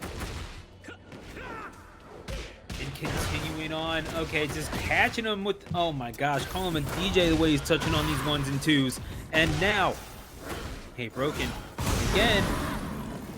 The claw's breaking out. Yeah. The screen glowing purple, that's how you know HeyBroken means business, trying to fight out of it, and has got, I genuinely was wondering if Zafina was going to duck under that, but the hitbox catches on Zafina's face, and all of a sudden Decezy 1 round away from surviving and advancing into winner's final. Oh, it's not going to be just surviving. Being at winner's finals means you're guaranteed top 4, so you'll be thriving if you take this. HeyBroken fighting for their fighting for their privilege point. And now Decezy gets stopped with the down one. HeyBroken going to keep moving forward. Oh, again, the down one again. I like this option. This is one combo away. HeyBroken, however, taken off of their feet, and Decezy getting taken down, and down into the pits we go. Whoever emerges will be in winner's final round between HeyBroken and Decezy. The final round. These people have been slugging out Decezy with the early lead, but HeyBroken getting the last game. Can they win 2 games in a row? Half their life done for Decezy, and Decezy gets stepped back and clipped. One more mix-up from HeyBroken, and we got this.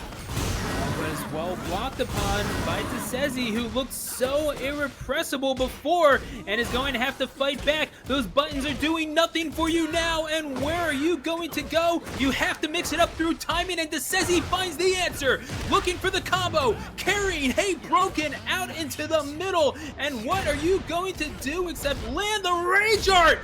Decezy, could this be the decisive blow that he needs? HeyBroken is going to survive, but you still need to build up a little bit more damage. Decezy survives! Whew, that was really scary, but absolutely that Rage Art. Because Claudio, I do believe, was not playing. Was it Divine Exorcist who was playing Clive actually? Because. Oh my god. So yeah, we have the rare Claudio mirror here at Breakout, but this is why people tune in every week, because things get a little bit different. Obviously, Divine Exorcist, an extremely skilled Claudio, made it quite far in the Tekken World Tour tournament. And well, Joe Budden is also a very strong Claudio in their own right. Yeah, I mean, it's going to be a skill check.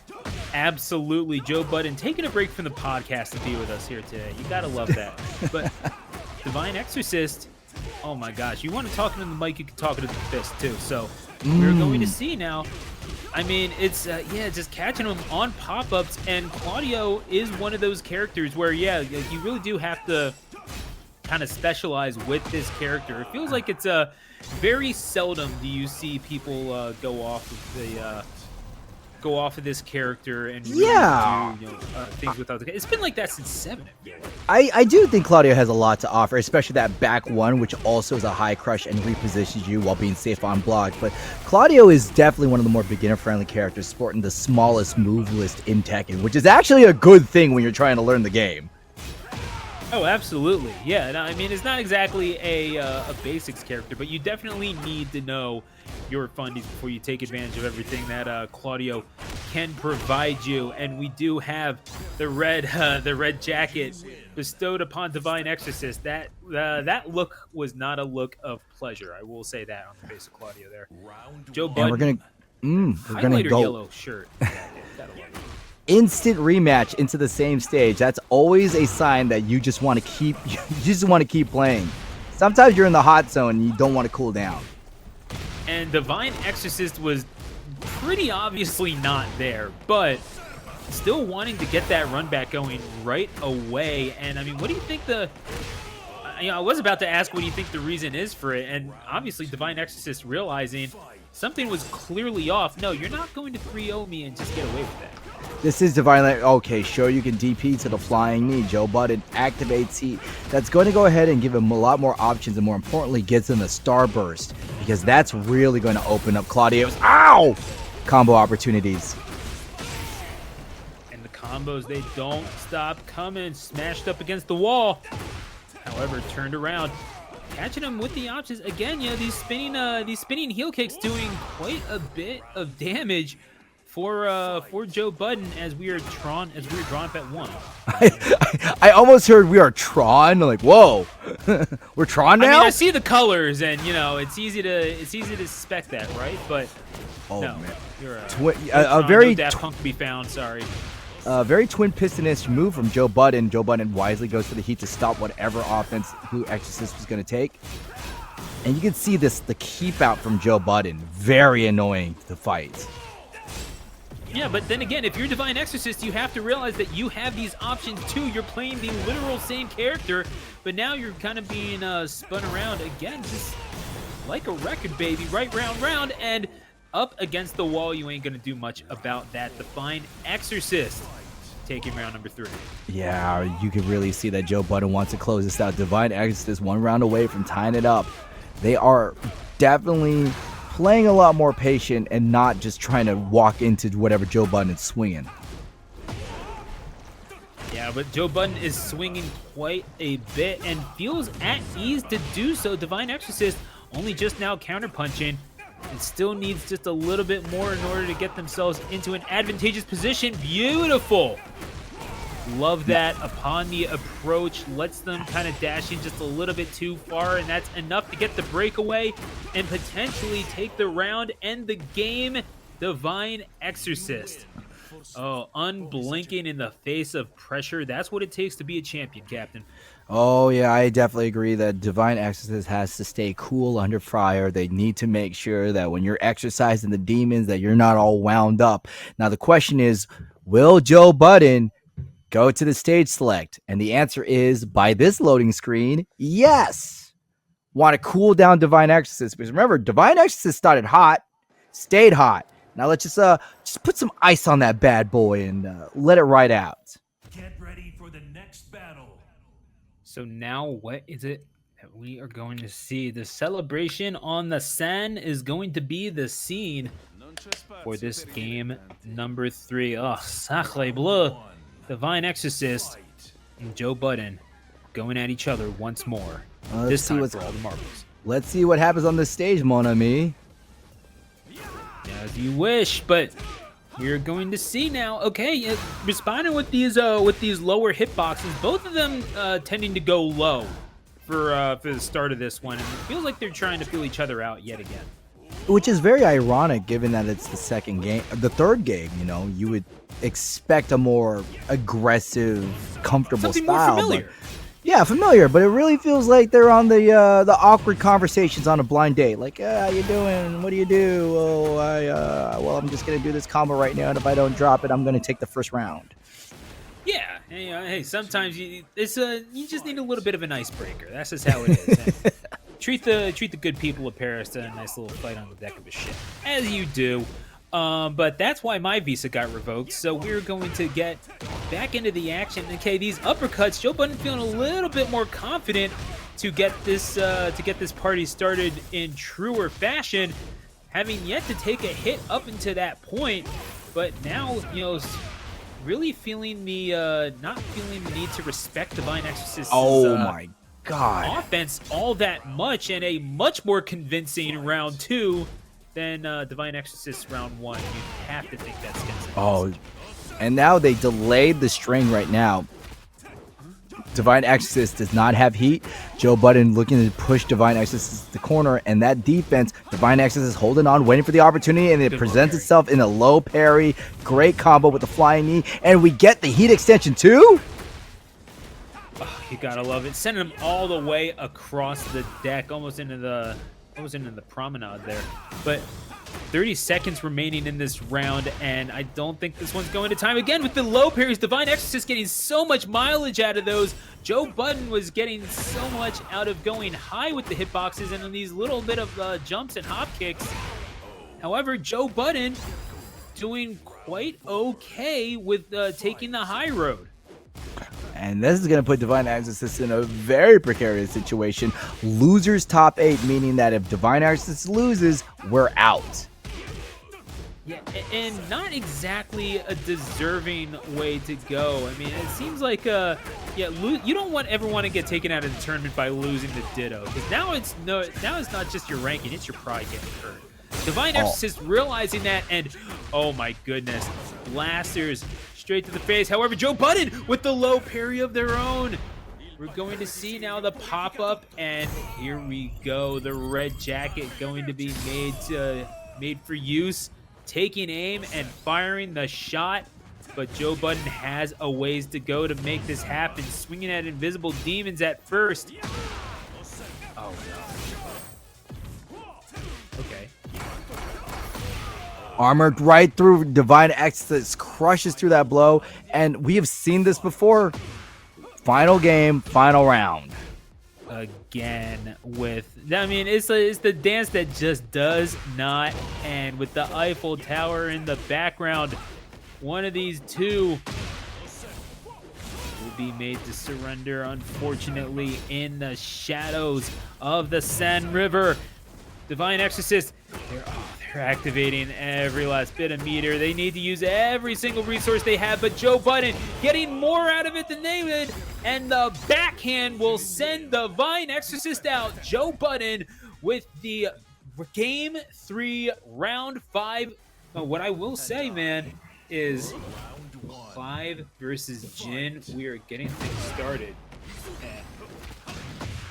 All right, into Times Square we go, and I do love how they update things with current ads. But nonetheless, Jin versus Clive, I don't really know how much you can get away with carrying a sword in Times Square. I have not tried it recently. What I will say is Jin doing a pretty decent job of blocking, all things considered, and while that sword does look intimidating, maybe you're having a little bit of a tough time piling on the damage that you need in order to get things done. Yeah, Real Nasty Beetle's doing a great job shutting down RV Cris. Jin Kazama is just, he's the character that could do it all. Damage, keep away, fundamentals, small Tekken. RV Cris, you gotta play a little bit cracked out with your ow, electric hook, ow. Oh my, yeah, no, that's absolutely brutal. Jin got him up against the hot dog cart. You already know that's some of the best food in the city, but you got that's seduced in. My mistake. There's still a non-zero chance that there's food being cooked in there. Either way, RB Cris driving in, and again, you have only so many movement options, but you are able to carry things up just a little bit further with your jumps and your hops, and now carrying on with the combo. That's a lot of hits for half a bar of damage. RV Cris not exactly out of the woods yet, but still breaking these grabs, staying attentive, I should say. With 5 seconds left, you have to make this ground up, and indeed you do. Real Nasty Beetle is going to drop the round as RV Cris makes it happen. Yeah, Real Nasty Beetle's style is more keep out and playing things slow, and that's all well and good, but you have to be winning to take advantage of that time disparity. And now, Real Nasty Beetle getting things started with a low parry as well, and carrying on over to some bigger damage, but RV Cris, again, you just piling it on. It's almost like death by 1,000 cuts. Pun very much intended, given the sword. And what an ignominious death to die up against the hot dog cart. I think there are worse ways to die. At least you're up against food. You want to die hungry? I don't think you're eating the hot dogs, man. If anything, the hot dogs are eating you. But we're going to see now. It's, I don't know, it hits different from when you're from that part of the world. Shout out Philadelphia. We are going to see now. The uppercuts swinging a little bit wildly. RV Cris swinging right back. But again, you sometimes just got to go with all reliable, and these blades are finding the mark just a little too often for Real Nasty Beetle to really be comfortable with. Beam that's going to fire. Keep him at range. And I don't think RV Cris pressed. That's minus 14. Easily goes for the throw. Flying doggy goes and ties it up. RV Cris has been on the back foot a lot of these rounds. However, RV Cris is one of those people on that breakout stamp card for a reason.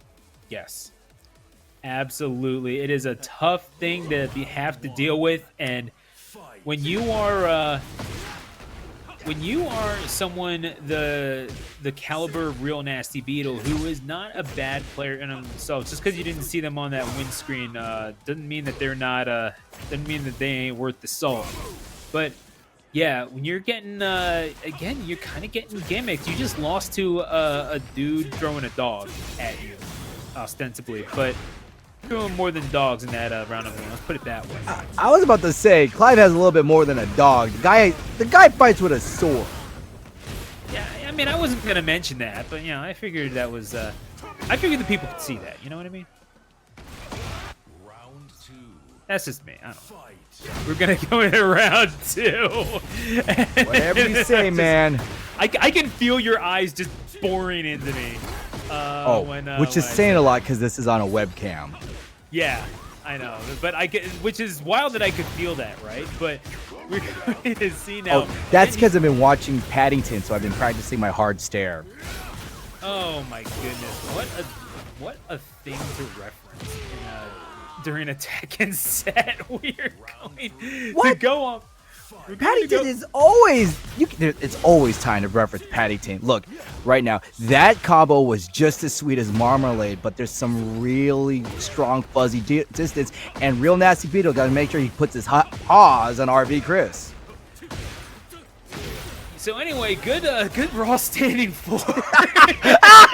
Way to no-sell my reference, brother. I got you, dog. Red jacket on Clive. I'm not gonna go Paddington. I'm not gonna like go duel for you on Paddington references. You just got that one. I'm gonna have to eat that. See, Real Nasty Beetle though, with a significant change between games 1 and 2.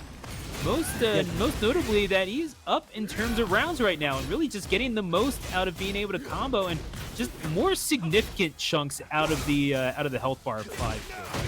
Yeah, it's definitely a lot more of a staccato offense for Real Nasty Beetle, not so gung-ho, not pressing at the expected time. And RV Cris getting the worst of that trade. You got hit, but you got hit in the air. And look how Nasty Beetle manages to call it the hop kick and sidesteps it down 4. Holy cow, that's some nasty work right there. Yeah, real nasty indeed. RV Cris is going to need an answer and need one fast. But yeah, we were talking about the difference. Having to stare down a guy with a sword is not exactly nothing. But what are we seeing now when Jin is taking you on and not really fearing what you've got? It just feels like, is this going to come down to not to who can deal out the most damage, but to who can avoid it, seemingly? Well, it's also going to be who maintains the range, because Real Nasty Beetle's staying real tight because RV Cris wants to be fighting around. Oh my god. Beautiful. Beautiful. Excellent. That was perfectly spaced, and it was a counter hit. And now you get to finish your food. That's why you're up against the hot dog cart, my guy. Go ahead and order a little extra relish for that round 1 victory. Real Nasty. All right. Oh, beautiful opening. But still, I think RV Cris with that combo is starting to catch up on the damage. A little bit, but then again, it seems like for everything that RV Cris is able to do, Jin is able to make up in about 2 or 3 hits. That is absolutely true, and that power crush is going to be so fortuitous to Nasty Beetle because it gets a wall split and damage. And you see how Nasty Beetle, they're the ones always dashing forward. Yeah, but it is a matter of RV Cris being able to catch that and at least take advantage of the fact that if you are going to charge forward, then you are going to be charging into my blade's range. RV Cris now looking to do a little bit of fencing, but they're the ones on the attack. Real Nasty Beetle is going to have to charge in. Could risk getting knocked out. It has to risk the Rage Art. It's going to get blocked on, and the last second knockout, RV Cris evens it up at 1. Yeah, you could understand the mentality behind that. Nasty Beetle with only a few seconds left. It was either die by timeout or die by block Rage Art, and the Rage Art has at least this partial amount of success of landing. Well, frankly, if you don't want to have to win a game in the last 5 seconds, win it in the first 55. That's just what it is. Like, you know, sometimes you just run out of time. What's better than winning later? Winning sooner. Yep. It's but then again, sometimes it's a war of attrition. I just don't think you want to be going up against a soldier in that regard. Clive is going to win that very much sooner. And that was beating from pillar to post in that round 3. And now Real Nasty Beetle needs to take 2 straight if you want to move on in this tournament and avoid going out in 7th place. Yeah, this is the time where things get dangerous. Idom, I spoke with him, loves actually to play in the loser side because, you know, he's still feeling okay while the opponents are all shaken mentally. And you can't get your mental shaken when you're in the loser's top 8. Exactly. I mean, what got you here needs to be good enough to carry you on. That's what it is. It's like you cannot be shirking under the spotlights, and Real Nasty Beetle is standing center stage now. Final round between Real Nasty Beetle and RV Cris. Yeah, RV Cris being a lot more aggressive this time than Real Nasty Beetle. The spacing, electric hook. You can see that RV Cris is committing the buttons that Real Nasty Beetle knows their distance to. An absolute revelation what we have seen from Real Nasty Beetle in terms of their spacing. Your sword means nothing to me. You'll have to make it mean something. RV Cris, however, able to pick up at least something on the health bar, but not before Real Nasty Beetle charges back in, trying to press buttons in the face of it, but RV Cris more than happy to punish him. But you get the pop-up and the knockout. Beautifully done, Real Nasty Beetle. All you needed was that one hop kick, and that's how you get things out. Divine Exorcist versus, well, HeyBroken. This is going to be an interesting one. I believe HeyBroken used to play Claudio. I do believe that is true. We can definitely get that fact checked. And by that, I mean someone's going to say that in Twitch chat. But going for the low parry, Joe Budden not finding anything off of it. Zafina trying to dissuade that from being an option. And trying to dissuade Claudio from doing much of anything, it feels like. Trying to get something off a sidestep. But, oh, okay. Now you're finding a little bit of a rhythm. Up against the wall. Limit the movement options of Zafina, and you're generally doing good. However, Claudio... Oh, no. Oh, no. Mr. Serafino, that is just whiffing on these low parries and getting punished for it. That was the story of round number 1. Also, Medusa has confirmed that HeyBroken did used to play Claudio back in Season 1, but went, you know what? I'm going to play Zafina. A lot of top-level players are picking up Zafina. She was definitely underutilized in Season 1. And either maybe everybody just got wised up to it, or just wanted to spice up their food. Oh my god, went for the launcher, but Joe Budden with a launcher there was Xiaoyu, and of course, thanks to Starburst, we could really pile on more damage.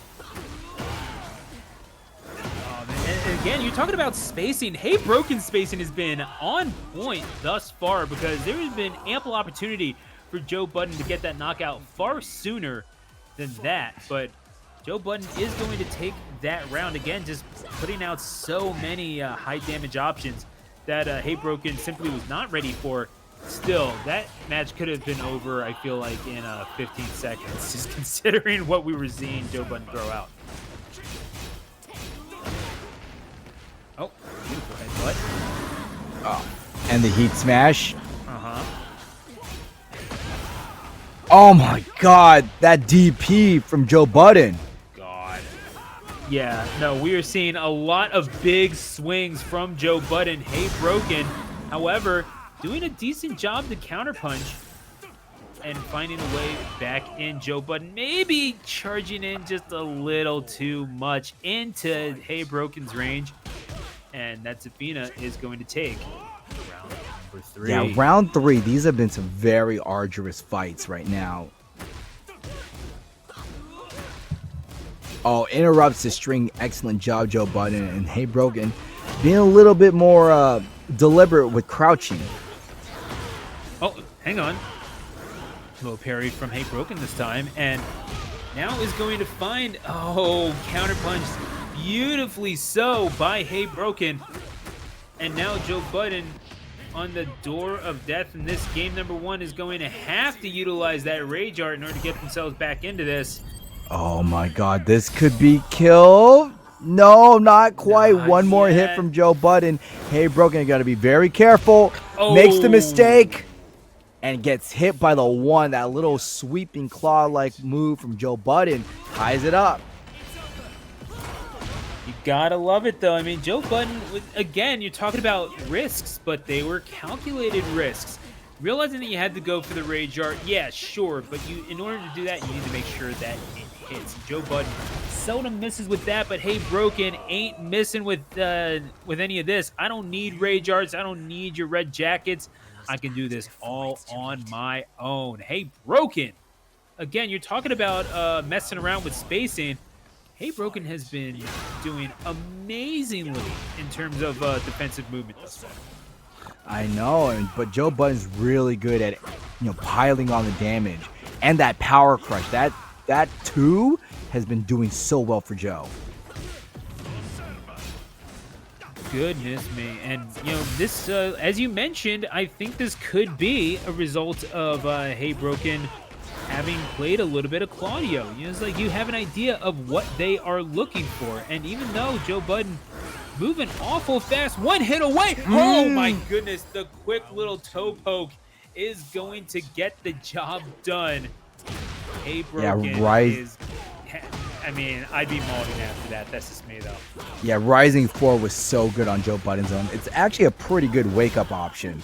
But HeyBroken is so aggressive, but Joe Budden takes that aggression and uses it against him.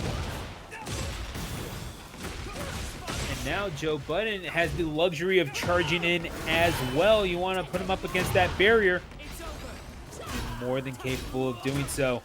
Zafina now. Right. Maybe a few slower options, but still powerful nonetheless. And HeyBroken with the double mids, they still have rage and heat, so this can easily be a dead Joe Budden.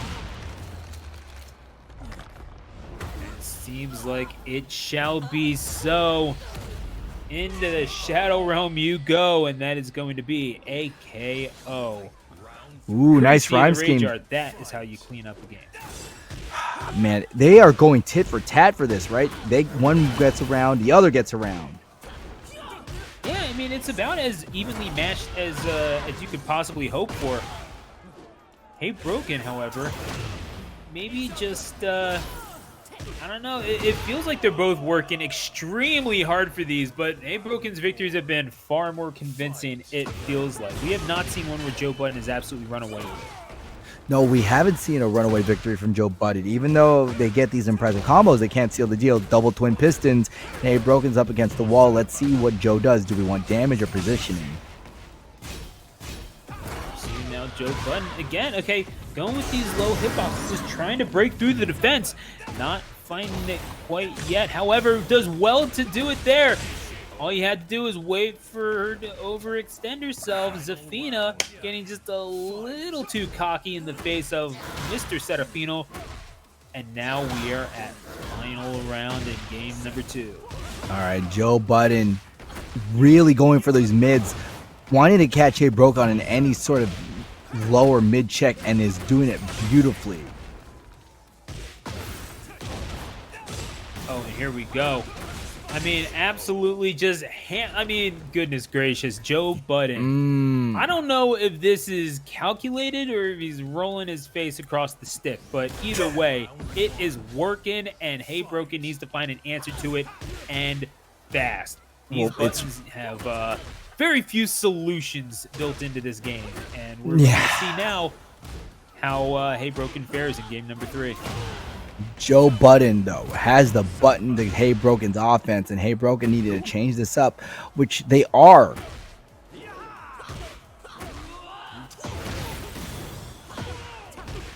Oh my goodness, and still carrying forward, having to dash in order to get that done.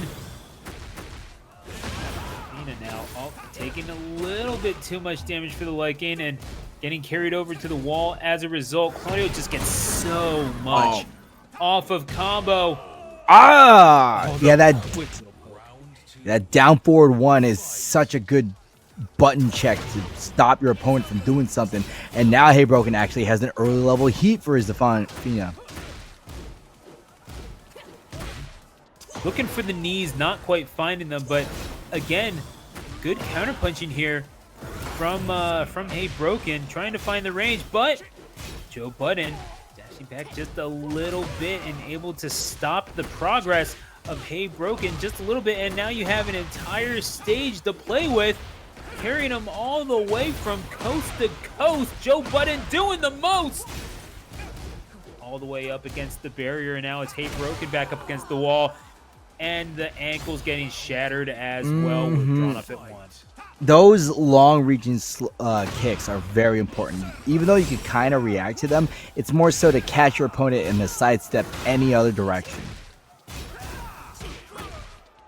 Yeah, no, this is a little ridiculous what we're seeing from both characters, right? Like obviously, Joe Budden is going full on offense, but still getting a lot of spacing because you have to respect what Zafina brings to the table, right? Like this character can get away with some utter nonsense, and I think we've been seeing that from HeyBroken thus far. Even though yes, the offense is earned, frankly, the range on that both these characters can provide is just a little ridiculous. We're seeing that sweeping low kick.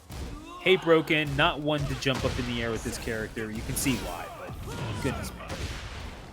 I think Joe Budden's really doing a great job of just making sure to press when HeyBroken's not ready for these presses.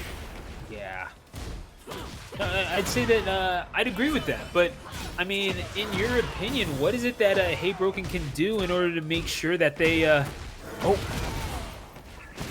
they could start with getting a big combo against Joe Budden. That would be a start. And not getting hit by rage arts, probably. Yeah.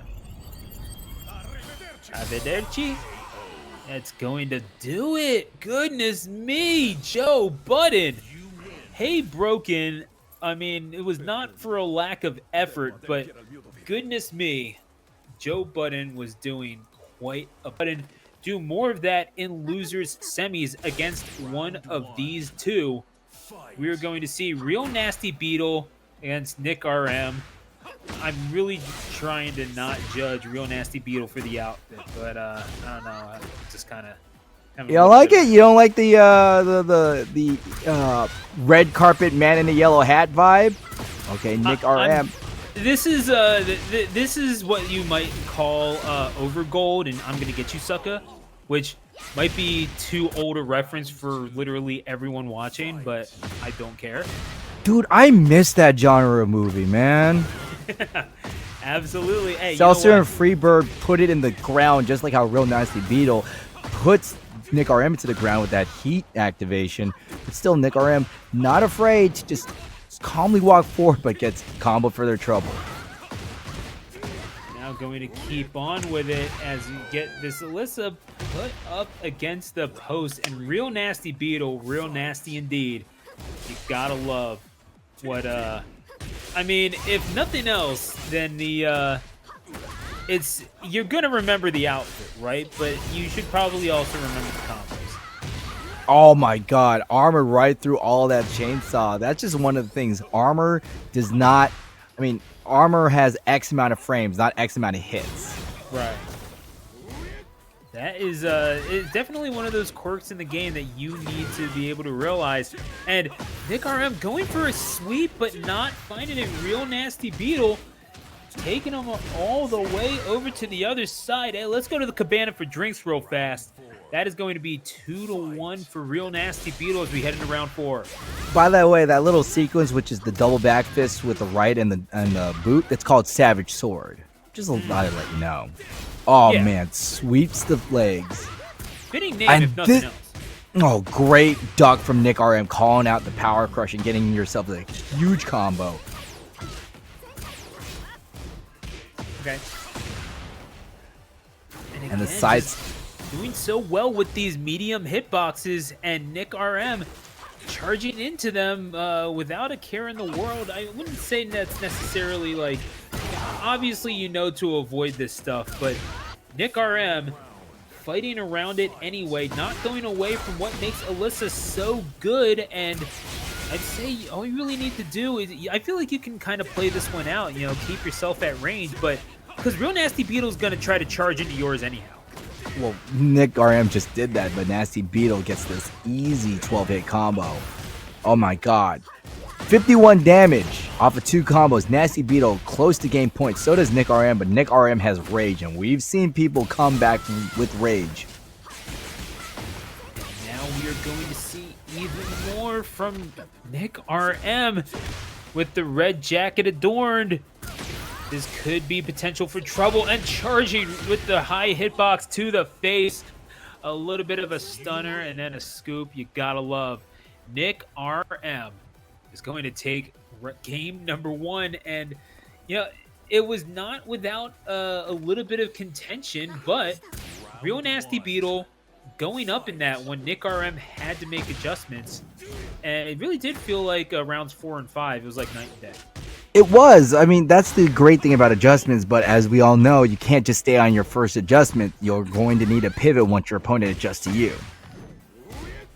Exactly. However, Nick RM did a halfway decent job. Real Nasty Beetle, again, adjusting, once more, getting a little bit of mileage off of the low carries, and now able to make the most of the heat and get a little bit more damage to take out Nick RM in round number 1. I mean, keeping Nick RM out of the range of optimal effectiveness, I think, is obviously the key, but goodness gracious, you cannot blink in that situation. All right, this time, Real Nasty Beetle gets the heat extension and finishes off with a slight sweep, and Nick RM gets a big counter hit, and Nasty Beetle has to be very careful. One more combo from Nick RM, and I believe no, it's gonna be one more. How many wall splats can you possibly get? Is my question. That is. You don't have to answer that seriously. I think we just found I got it. It'd be a 1, a 2, a 3. 3. Yes, exactly. Oh my god, Mr. Owl. Yo, you'll never make that without Power Crush. Oh my goodness, Nick RM is just absolutely going ham, and you gotta love a little bit of gimmicky gameplay, but it's still at the very least predicated upon fundamentals. You know that you're not just going to be mashing up against someone like Jin who can punish you so heavily as we are seeing right now, carrying him from coast to coast. It might actually we might actually wind up on another beach if this is an incident. Yeah, literally, we're going from East Coast to West Coast, but Nick RM putting a botch to that road trip. Nasty Beetle keeping moving and gets their tech throw. 8 seconds left. We are seriously marathoning right now, and that launcher is going to give us that second round. Round 4. Yeah, just a little bit of time for Real Nasty Beetle to put a capper on that one, and now Real Nasty Beetle 1 round away from being off the floor and on the board, swinging away, and really, I don't really know how effective wearing this suit is on a beach. I didn't want it to take this long to state that, but the situation, it brings me, it gives me no other choice. I'm sorry.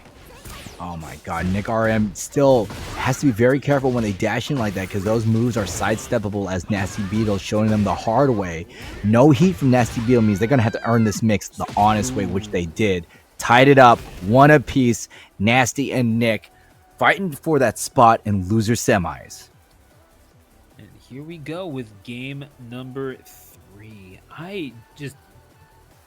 I'm genuinely curious. Like, this is we have seen quite a lot of advantage taken with these walls. Who do you think is utilizing them better? Because I feel like that might just be the edge in this game 3. I really believe it's going to be Nasty Beetle, but Nick RM's doing a great job claiming so much space so that it's harder for them to get to the wall. But Nasty Beetle, look at this offense. Well, actually, bad comment, bad time to call that out. I don't think anyone's going to hold that against you, though. That's just silly. But the low parry, you're talking about a Real Nasty Beetle, going to catch him with the Rage Art. And indeed, it will be a finish for this round number 1. You gotta love.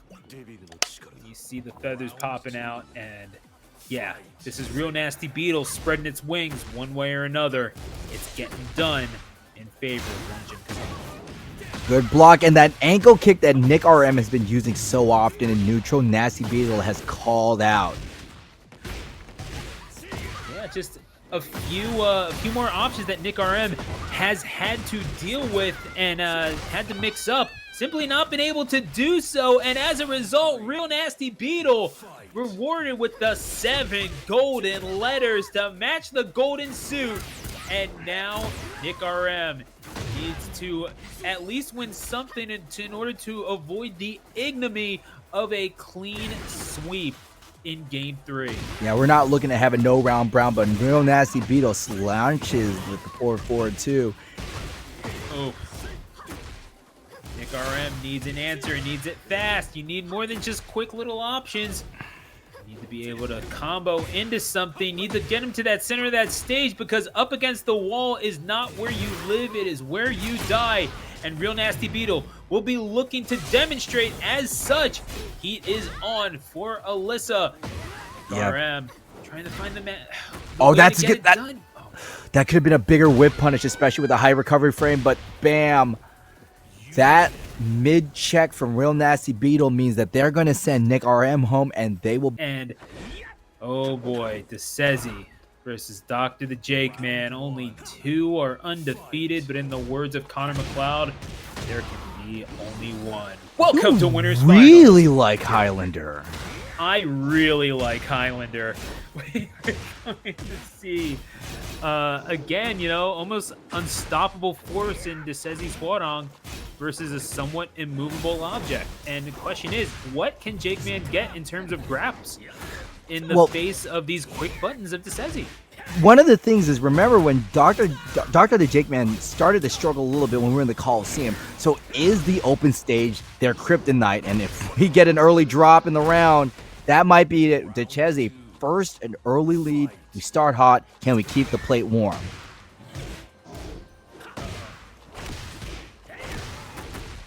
And again, you're just keeping on. You talk about keeping the plate warm. This might just be a permanent heater, man. That's a fajita plate we've got going on right there. Because those buttons, they just do not stop. Like, the oil's coming off the plate pretty hot. Oh, yeah, you could hear the fizzle. But the upward four, that was a move. We have not seen JAKEMAN use that knee on the top 8 until now, and they're going to use it effectively. Decezy really struggling. Float up on the jab, and we tie it up.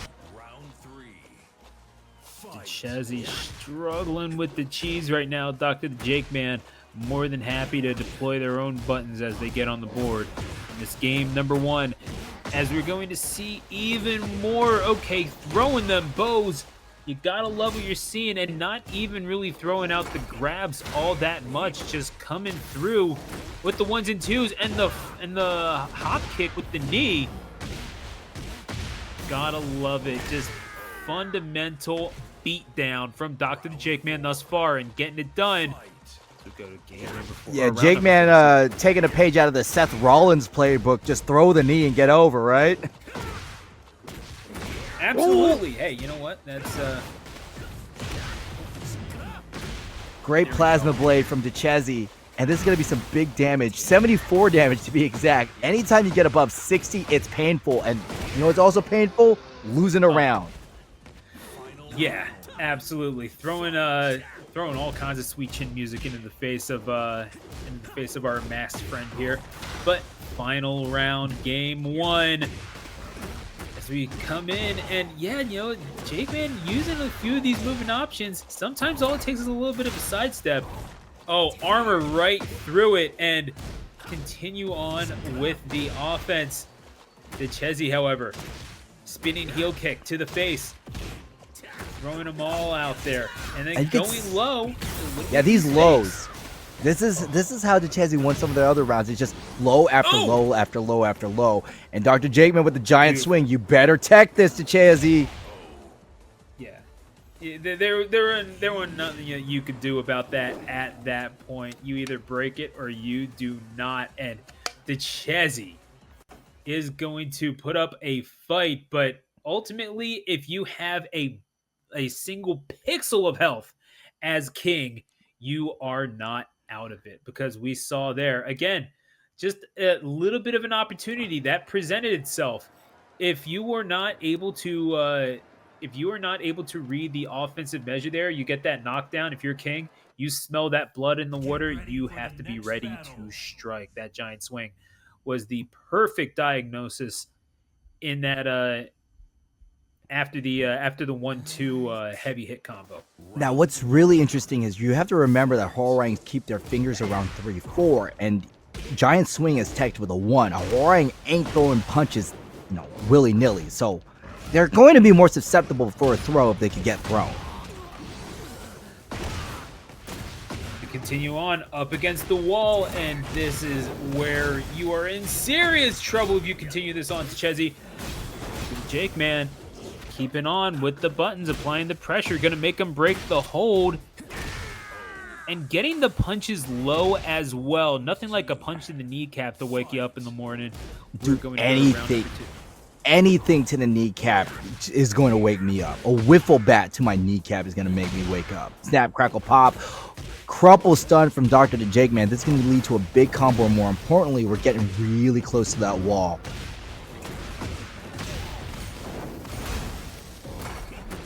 Hwoarang and armored right through. Yeah, great call out from Decezy. But armor for armor. Okay. And we are seeing it now. Oh my goodness, what we are seeing from Dr.theJAKEMAN. Nothing short of impressive. Again, just mixing up the offensive options. That little get off me shove to give himself just a little bit of space, and more importantly, take Decezy out of range as well. You need to put the onus of movement onto Decezy because then they're moving into your space. That is how you maintain your range, and a big heavy elbow to emphasize as such. Oh man, stood up too soon from that one. Decezy goes ahead and pops Dr.theJAKEMAN. That could have been the game right there, but Dr.theJAKEMAN gonna need to play a little bit longer. Decezy, now it's their turn to be on the defense. Yeah, I feel like you could do well as Dr.theJAKEMAN if you decide to slow things down here. I don't think that you need to be charging into Decezy's space all that much. You can do just fine letting him try to dash into you and mixing up your attacks in that sense. I see the sentiment, but at the same time, as aggressive character Hwoarang is, you really don't want to get this guy's party started. If you could smother him in the bed, you know, don't let the campfire roar out, you better do it. And right now, Dr.theJAKEMAN has made sure that we can't even light a cigarette with how small this flame is with Decezy's offense. And we are seeing now, I believe that we are in best of 5 territory. First to 3, I should say. So we are going to see this, we're going to see 3 games worth of this one way or another, as Decezy and Dr.theJAKEMAN are it wasn't a bad start, right, for Decezy, just simply not able to get enough momentum going. But as we're getting prepared here, I do kind of wonder, Decezy, you need to do a little bit more, obviously, in terms of offensive measures, but I feel like it's not just like volume or like type of matchup. It really is the timing of it, because that's how Decezy wound up winning in winners semis, was a mix-up of timing on their offensive measures in Sanctum, and it wound up being one of the best sets of the night. Could wind up being the set of the night. Their match against HeyBroken. So I do kind of wonder if maybe this is one of those things that that Decezy is going to have to think about. Like, how am I really going to get Dr.theJAKEMAN out of rhythm and make him match my own? It's a very good question. Decezy hasn't really been able to get out of the gate, and what I really believe is you need to knock your opponent down, especially in Tekken. Knock your opponent down is a huge rhythm changer, because then you get Oki, and then you could just impose your will and you force the opponent to play your game on the on the back foot. We haven't really seen that. For the next battle.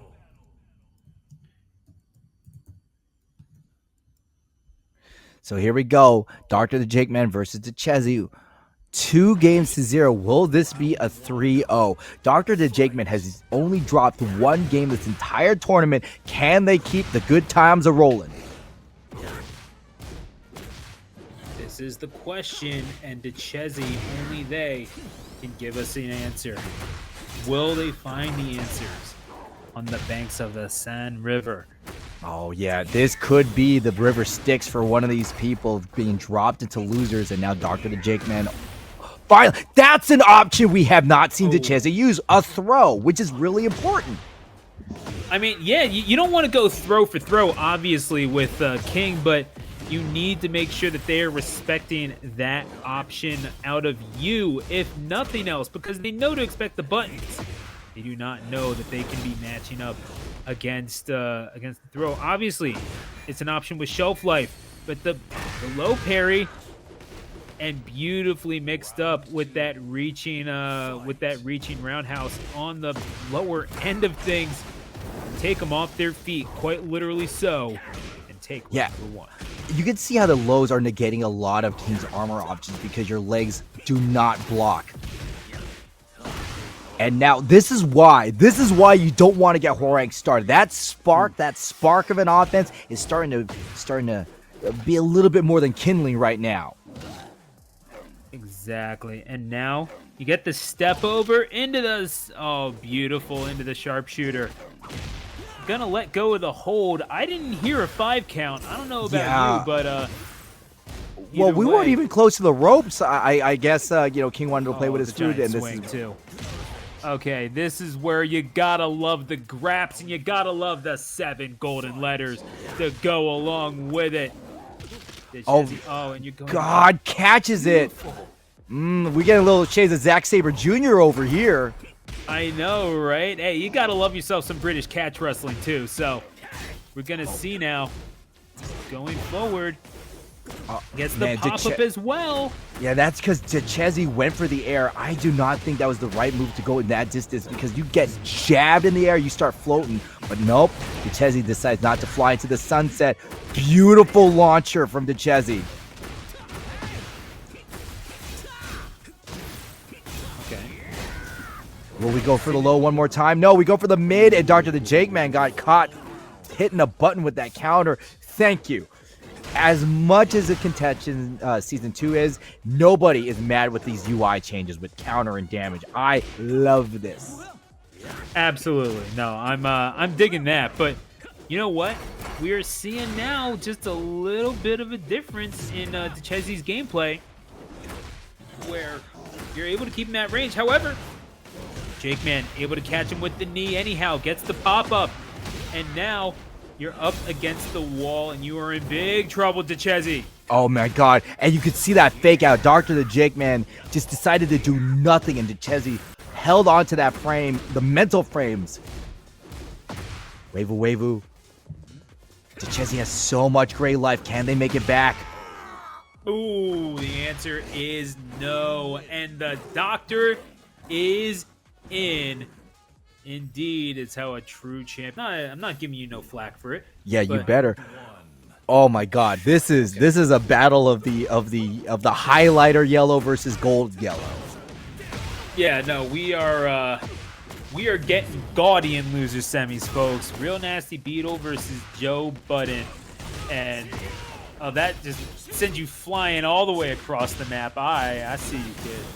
But okay. Nasty Beetle has been doing some amazing work with Jin. Remember, they took out RV Cris. This is where we get to tell the story. Has taken out a 2-time breakout champion. Yeah, exactly. And now we see what Joe Budden is capable of. It makes you wonder how they can add to their story if they are able to potentially take out Real Nasty Beetle. But in order to do that, you can't just do this heavy swinging stuff because Jin does have the tools with which to counteract your offense. Yeah, both of these characters highly beginner friendly, and that's just because they are able to play all aspects of Tekken and have some very simplified tools. And wow, rare drop from Real Nasty Beetle, but they're going to still commit to the command throw. Oh, I love that little fake out dash and walk back. They were just waiting for Nasty Beetle to do something big.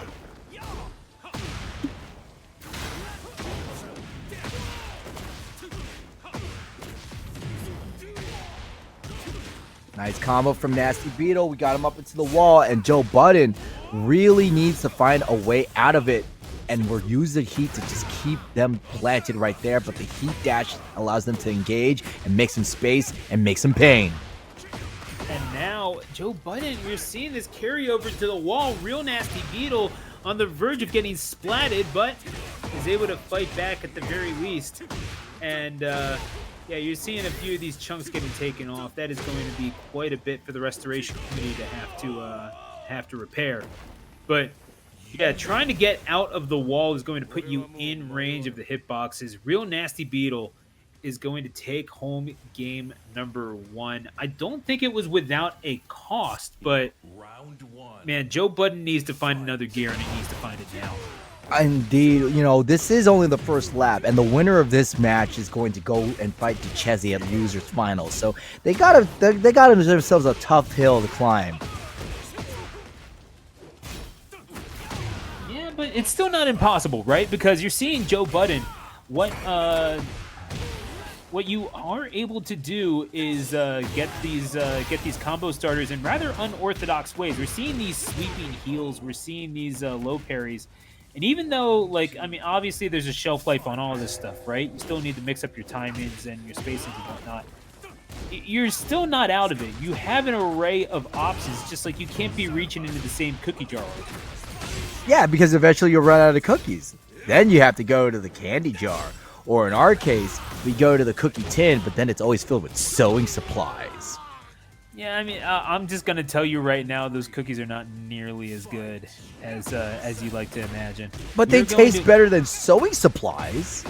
I'll give you that, but like, it's not exactly a comparison, is it? We're going to see now if Real Nasty Beetle can try to thread the needle here, as Joe Budden getting carried all the way across the stage, getting so much off of Oki. Gets the stand up.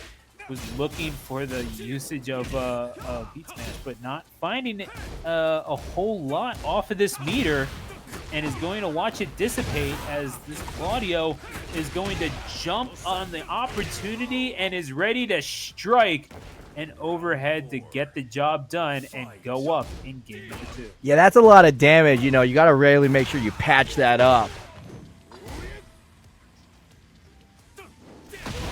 Sidestep and whips that long, yeah, that low sweep. That's a Claudio's main. They love to use that in neutral, especially if your opponent sidesteps, but it has huge recovery frames, which Nasty Beetle abused.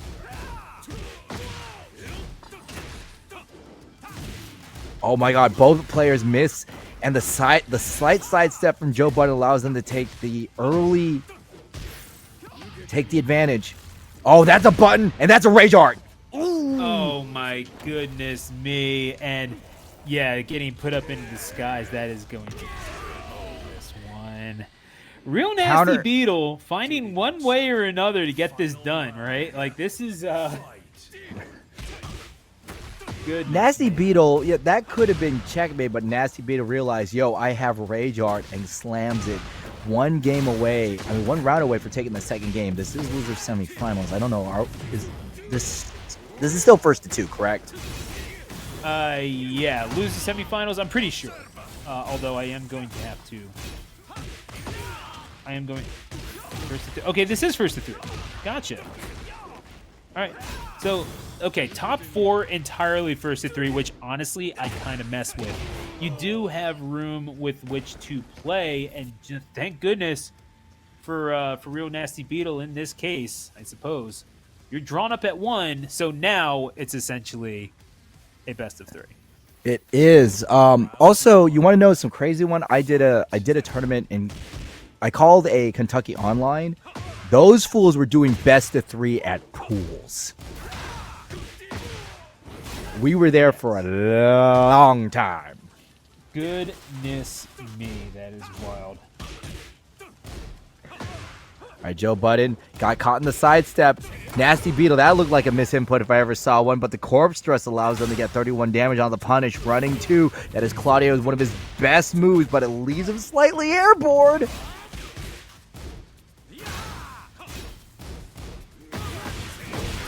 Holy cow, big heat smash. Dude, I am actually just in awe of what Real Nasty Beetle is doing. Like, I know that's like the joke, you know, it's okay, it's a vanilla character.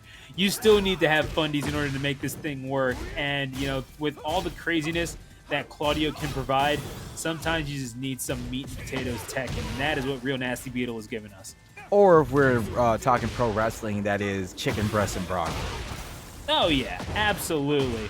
Well, he's anything but a ham and egger, I can say that right now, and Joe Budden right now is able to get at least a little bit of damage on Real Nasty Beetle. Again, these sweeping kicks doing a lot for him. And, all However, getting caught out just a little bit and into the combination as well.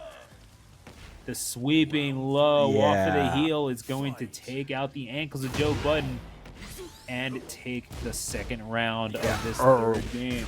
Early heat engage. Joe Budden has to play a little bit more aggressive. They really want this run. That's the big one! Oh, here we go, baby. I am loving what we are seeing right now from Real Nasty Beetle. And Joe Budden is fighting out of the corner ever so gallantly, but you still need to just, you need to find a little bit more in terms of the consistency. However, you might just have enough to take this round I don't unless think Real so. Nasty Beetle carries you. Oh, goodness. No, that launcher was pretty much, they were dead to rights, especially where Real Nasty Beetle had rage. Well, we got the anime opening, the anime powers, and it's going to be Joe Budden who's going to need this anime-style comeback because they're going to be down one game, 1-2. Nasty Beetle in the lead, very close to going to finals. Yeah, Real Nasty Beetle could be on their way to booking an appointment. Well, not with Dr.TheJAKEMAN, who is Dr.TheJAKEMAN, who's sitting in winner's side, but could nonetheless get an appointment with Decezy. I guess not exactly someone you set an appointment with. That's more of a flim. Yeah, I don't think that's an appointment. That's more like they're waiting outside in the alley, spawn capping you. No, yeah. Oh, wait. I mean, yo, speaking of meet me outside, oh my goodness, Real Nasty Beetle putting in some work. Actually go ahead and shake him down. That is round number 1 in brutal fashion. Joe Budden looking to repay in kind and trying to carry him over to the wall to do it. Yeah, that hop kick, Claudio has one of the best hop kicks in all of Tekken 8. Still gets armored right through. And Nasty Beetle, damn, these parries from Nasty Beetle are indeed nasty. And now continuing on, Real Nasty Beetle getting caught by that sweeper. And again, this is, oh my goodness. I mean, what are we seeing from Joe Budden right now? Real Nasty Beetle is getting caught by stuff that we've been seeing from Joe Budden all night. And it really is just a matter of like, okay, we can, oh, wait a second. Okay, yeah, that gets blocked. I was about to say. I had to stop for a second. You understand why I had to stop, right? Oh, we had to stop. And it was a good thing that Budden stopped because they stopped on the button and really laid it out to Beetle. Now we are going to catch just a little bit more of these offensive measures from Joe Budden as Real Nasty Beetle sitting on the counterattack again, charging in with these big sweeping forearm chops that Joe Budden has been able to throw out to, you know, relatively limited effectiveness. It's just too much of this stuff is reactable, and even though you're doing a lot of damage with it, Real Nasty Beetle seems to be reading Joe Budden relatively easily right now. Joe Budden needs to fix something up and fast. Especially the distance game. Nasty Beetle has that distance pat. And this is going to be game point right now. Nasty Beetle, can they clock in their match against Decezy, or does Joe Budden can pull out a Hail Mary right now? You need something if you're Joe Budden. Anything that can get this, that can get the initiative back into your favor, but you are not going to find it. It will be Real Nasty Beetle, guaranteed. Oh man, Nasty Beetle is doing some really good work right now. This is what we're talking about. We were Decezy, the person who was so close to the throne of winners finals, versus Beetle. Beetle, who's been pretty much on a tear in the lower brackets. The Braun Breaker booking right now. Oh my goodness, and here we go. Got ourselves a little bit of a monster in a Real Nasty Beetle, but Decezy, the way he eating that life bar, you might just have to feed him more.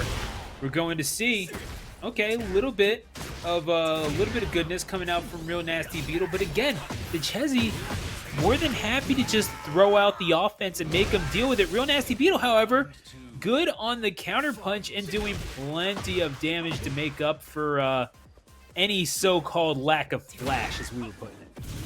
By the way, shout out to Nasty Beetle. That is Jin's best costume. I don't care what anyone says. The Tekken 4 hoodie, peak Jin Kazama's design. I'm down with it. Yeah, no, I'm right there with you.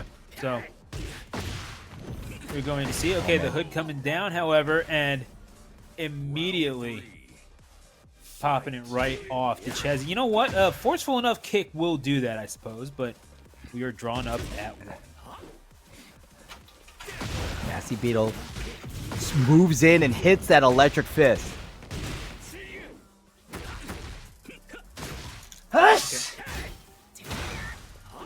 Seeing it now. Okay. Okay, sorry about that. Captain is allergic to mashing, and we are going I to am see very allergic to mashing. Anything that is like, if you're not thinking through your buttons, it makes me sneeze. Well, I mean, then you should love Jin gameplay, man. It's all fun. Jins don't mash. Yeah, that's what I'm saying, man. That's a victory for Real Nasty Beetle. We got that for you, man. Don't worry. Here we go. Carried over into the wall, into the corner. Decezy, not doing a whole lot for yourself if you're getting hit in the face, but are you going to get this done? Okay. 2 hits, not doing too badly until you are. Real Nasty Beetle puts it back in the corner, and yeah, the sweep to finish it off. What are you going to do about this if you are Decezy? Because Well, you could see that Decezy was getting a little scared, not too confident pressing a button in that situation, understandably so, and Nasty Beetle took time to just go for the low and get the win. exactly, yeah, it's yeah, if it's a lack of confidence, I don't really know what to tell you, because Real Nasty Beetle is showing just, I know what I have to do. This is not the first Hwoarang I've fought, and it's not like Decezy is exactly shirking in the spotlight, but yeah, it just seems like less assured than a Real Nasty Beetle, who's going for these rage arts and is going to take down a good chunk of the health bar as a result. Still, though, Decezy a little bit more confident in what they've been able to do in this round. It's going to take round 1 as a result. Oh man, Decezy, early lead. I really like this adjustment that Decezy's doing. And now they're starting to realize that where Nasty Beetle likes to press. And that corpse thrust, if you notice, Nasty Beetle has been doing so well in the corpse thrust. And especially range 1 and range 2, that's where Nasty Beetle is, as you can see, killing people. Okay, and now carries him over into the corner yet again, and Decezy has not found a whole lot of room with which to implement offense, save that round 1. Real Nasty Beetle seems to be really good at snuffing out the opportunity, because yeah, Decezy might be good at flame, but Real Nasty Beetle realizing flames only exist when there is space to do so. Bam. Okay, big damage from Decezy, and now Nasty Beetle caught in the corner. This could be the win condition for Decezy. As we talked about, Nasty Beetle does amazing at range 1, range 2. Forcing the play close, maybe they can't really use those tools against you. So now Decezy charging in, and this is the curse of speed, right? It's like you can delete that bar really fast. Unfortunately, you might just have to. Like, you don't want this to become a war of attrition if you're Decezy.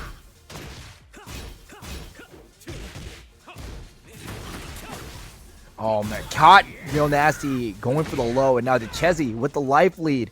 One more hit from doing this, but Nasty Beetle. Will Nasty Beetle use rage? That's the question, and it's an answer resounding yes! Goodness me, Real Nasty Beetle is getting so much mileage off of this thing, and understandably so. Still not quite there for a lead, but is going to get these spinning back fists and a little bit of a GameStop trade after that. That is going to be in favor of Decezy, who is off the floor and on the board in this best of 5. Man, it's going to be 1-1. Oh, shoot! Big pop up. Gotta love I believe that was the skyrocket kick. This is going to be at least 80. Yep, 92, 90 damage. Yep. And, oh, looking for even more, but swinging that invisible swordsman. Real Nasty Beetle is going to be made to pay for that. Decezy getting a little bit of mileage off the movement options. Is that Decezy's secret weapon here? Is, wait for it, the sidestep. And now it's Decezy forcing Real Nasty to back up, but now Nasty's not able to go into their prime whiff punish range. But that down forward two, that's going to be a regular launch punish. Seeing even more now from Real Nasty Beetle, carrying on over towards the wall, and is just going to pile on the damage until Decezy can stand no more. We're drawn up at 1 yet again. They might be drawn at 1, but Decezy's being drawn and quartered in this corner. Nasty Beetles recognize that they can't back away, so they're going to press forward and press forward hard.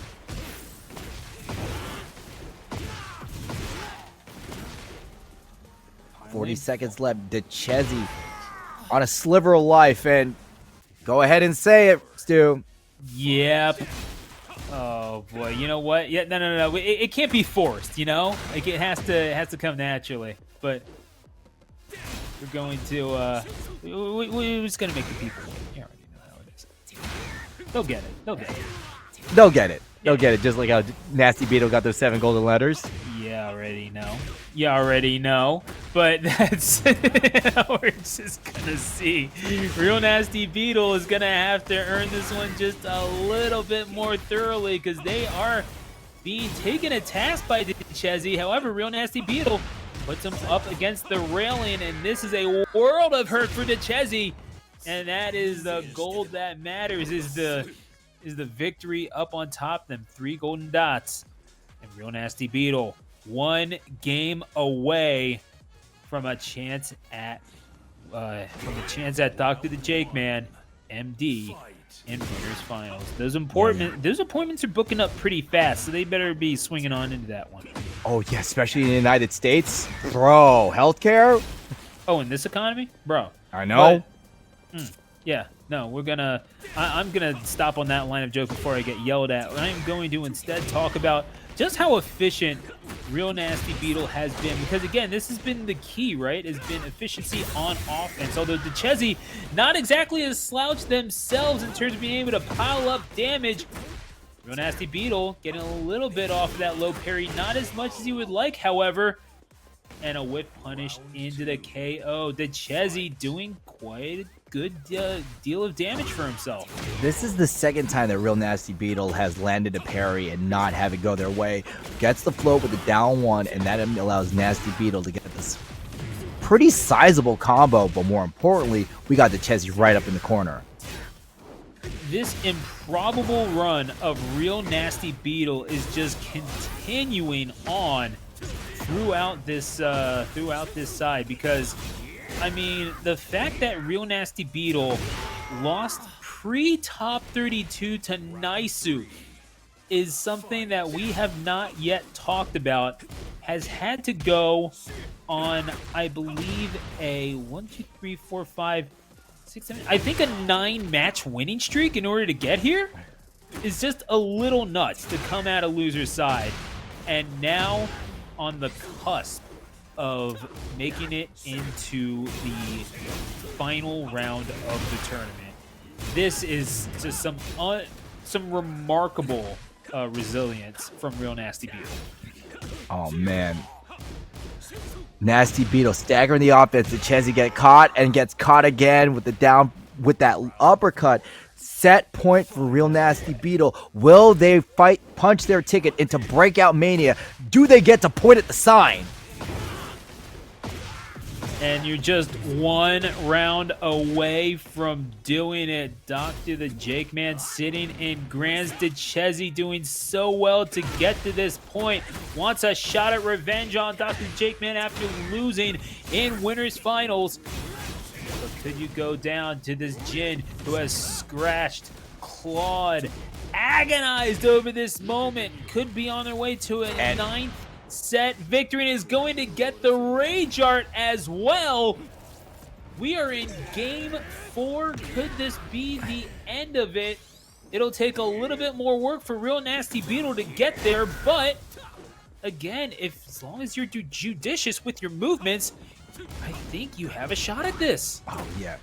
We've seen Nasty Beetle use that Rage Art as the beginning of the end for their inevitable comeback, but Decezy just needs one more heel drop and ties it up. Set point versus survival point. This is where we start sitting on the edges of our chairs and start biting our nails. Yeah, I'm standing up. I don't know about you, man. I don't know if I can do this sitting down, because what we have seen from Real Nasty Beetle is pure, oh my goodness.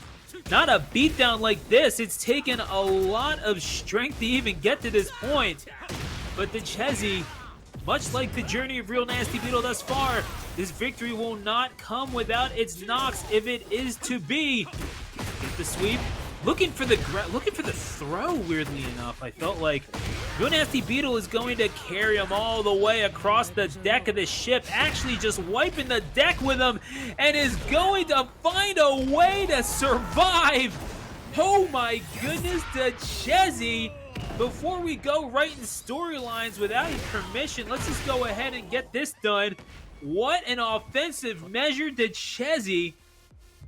I mean, rising from the grave and finding a way to victory in this game number 4. I cannot believe we're going the distance here. Decezy did not sync with the ship. X marks the spot, and the treasure is another game. And now we're tied 2-2. This is very unprecedented.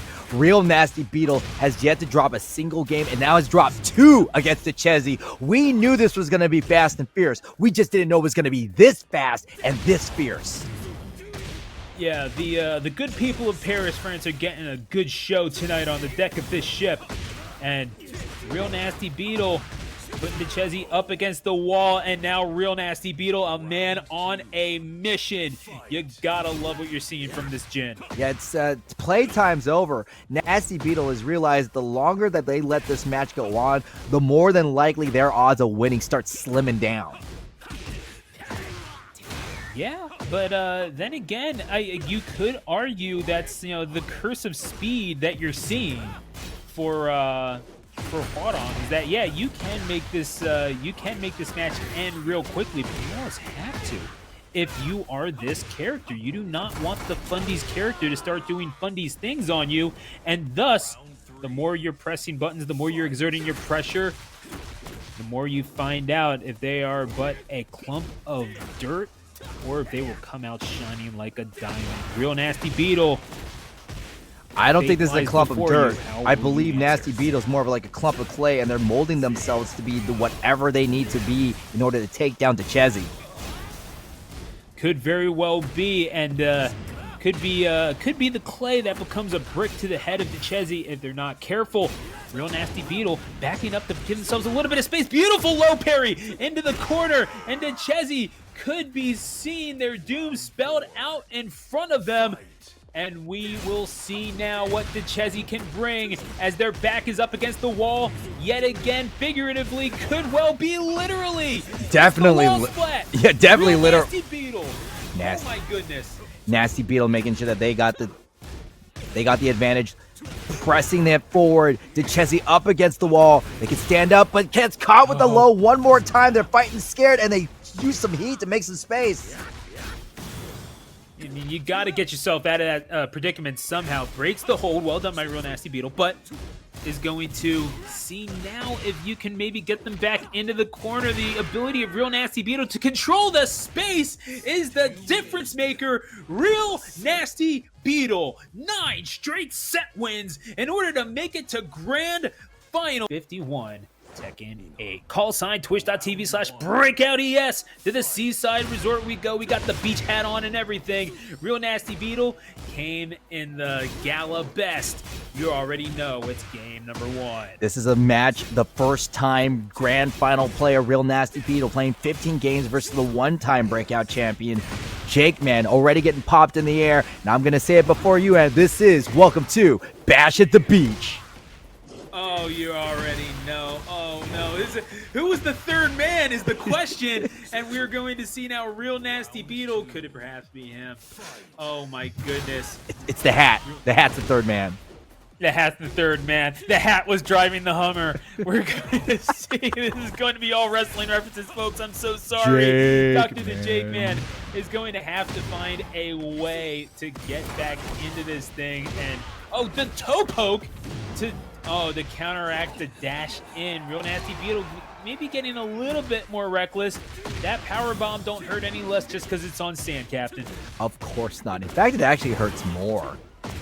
Weirdly enough, right? Right. Because, like, you know, you can't evenly distribute your weight, but there's no waiting for Dr.theJAKEMAN as he lands that counter hit launcher, and Jaguar steps in. Another power bomb. Ooh. The heat Gotta smash. Love that out of the pop-up. Yeah, the heat smash to Dr.theJAKEMAN is the rage art to Real Nasty Beetle. And the swinging roundhouse heel kick. Just to catch Real Nasty Beetle off their guard a little bit. Shining Wizard to the face. Gotta love that. Little bit of an enziguri. Woo.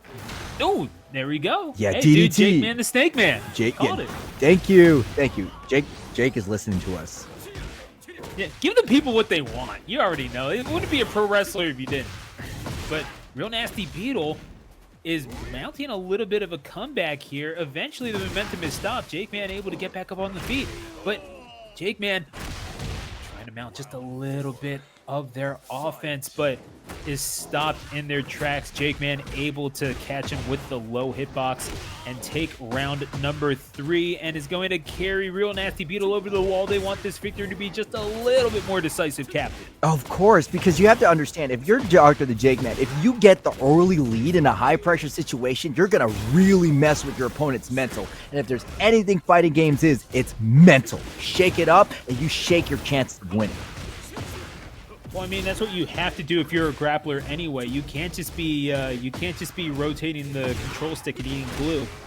It really is a matter of you have to earn your command grabs. You have to earn those big damage opportunities. And what we are seeing right now, Real Nasty Beetle is more like a cockroach. He's not going away. This low-seated competitor, this Jin, who appeared out of nowhere, won 9 straight sets in order to make it here, all of a sudden has an advantage in round 1. What has awoken within Real Nasty Beetle within this bracket?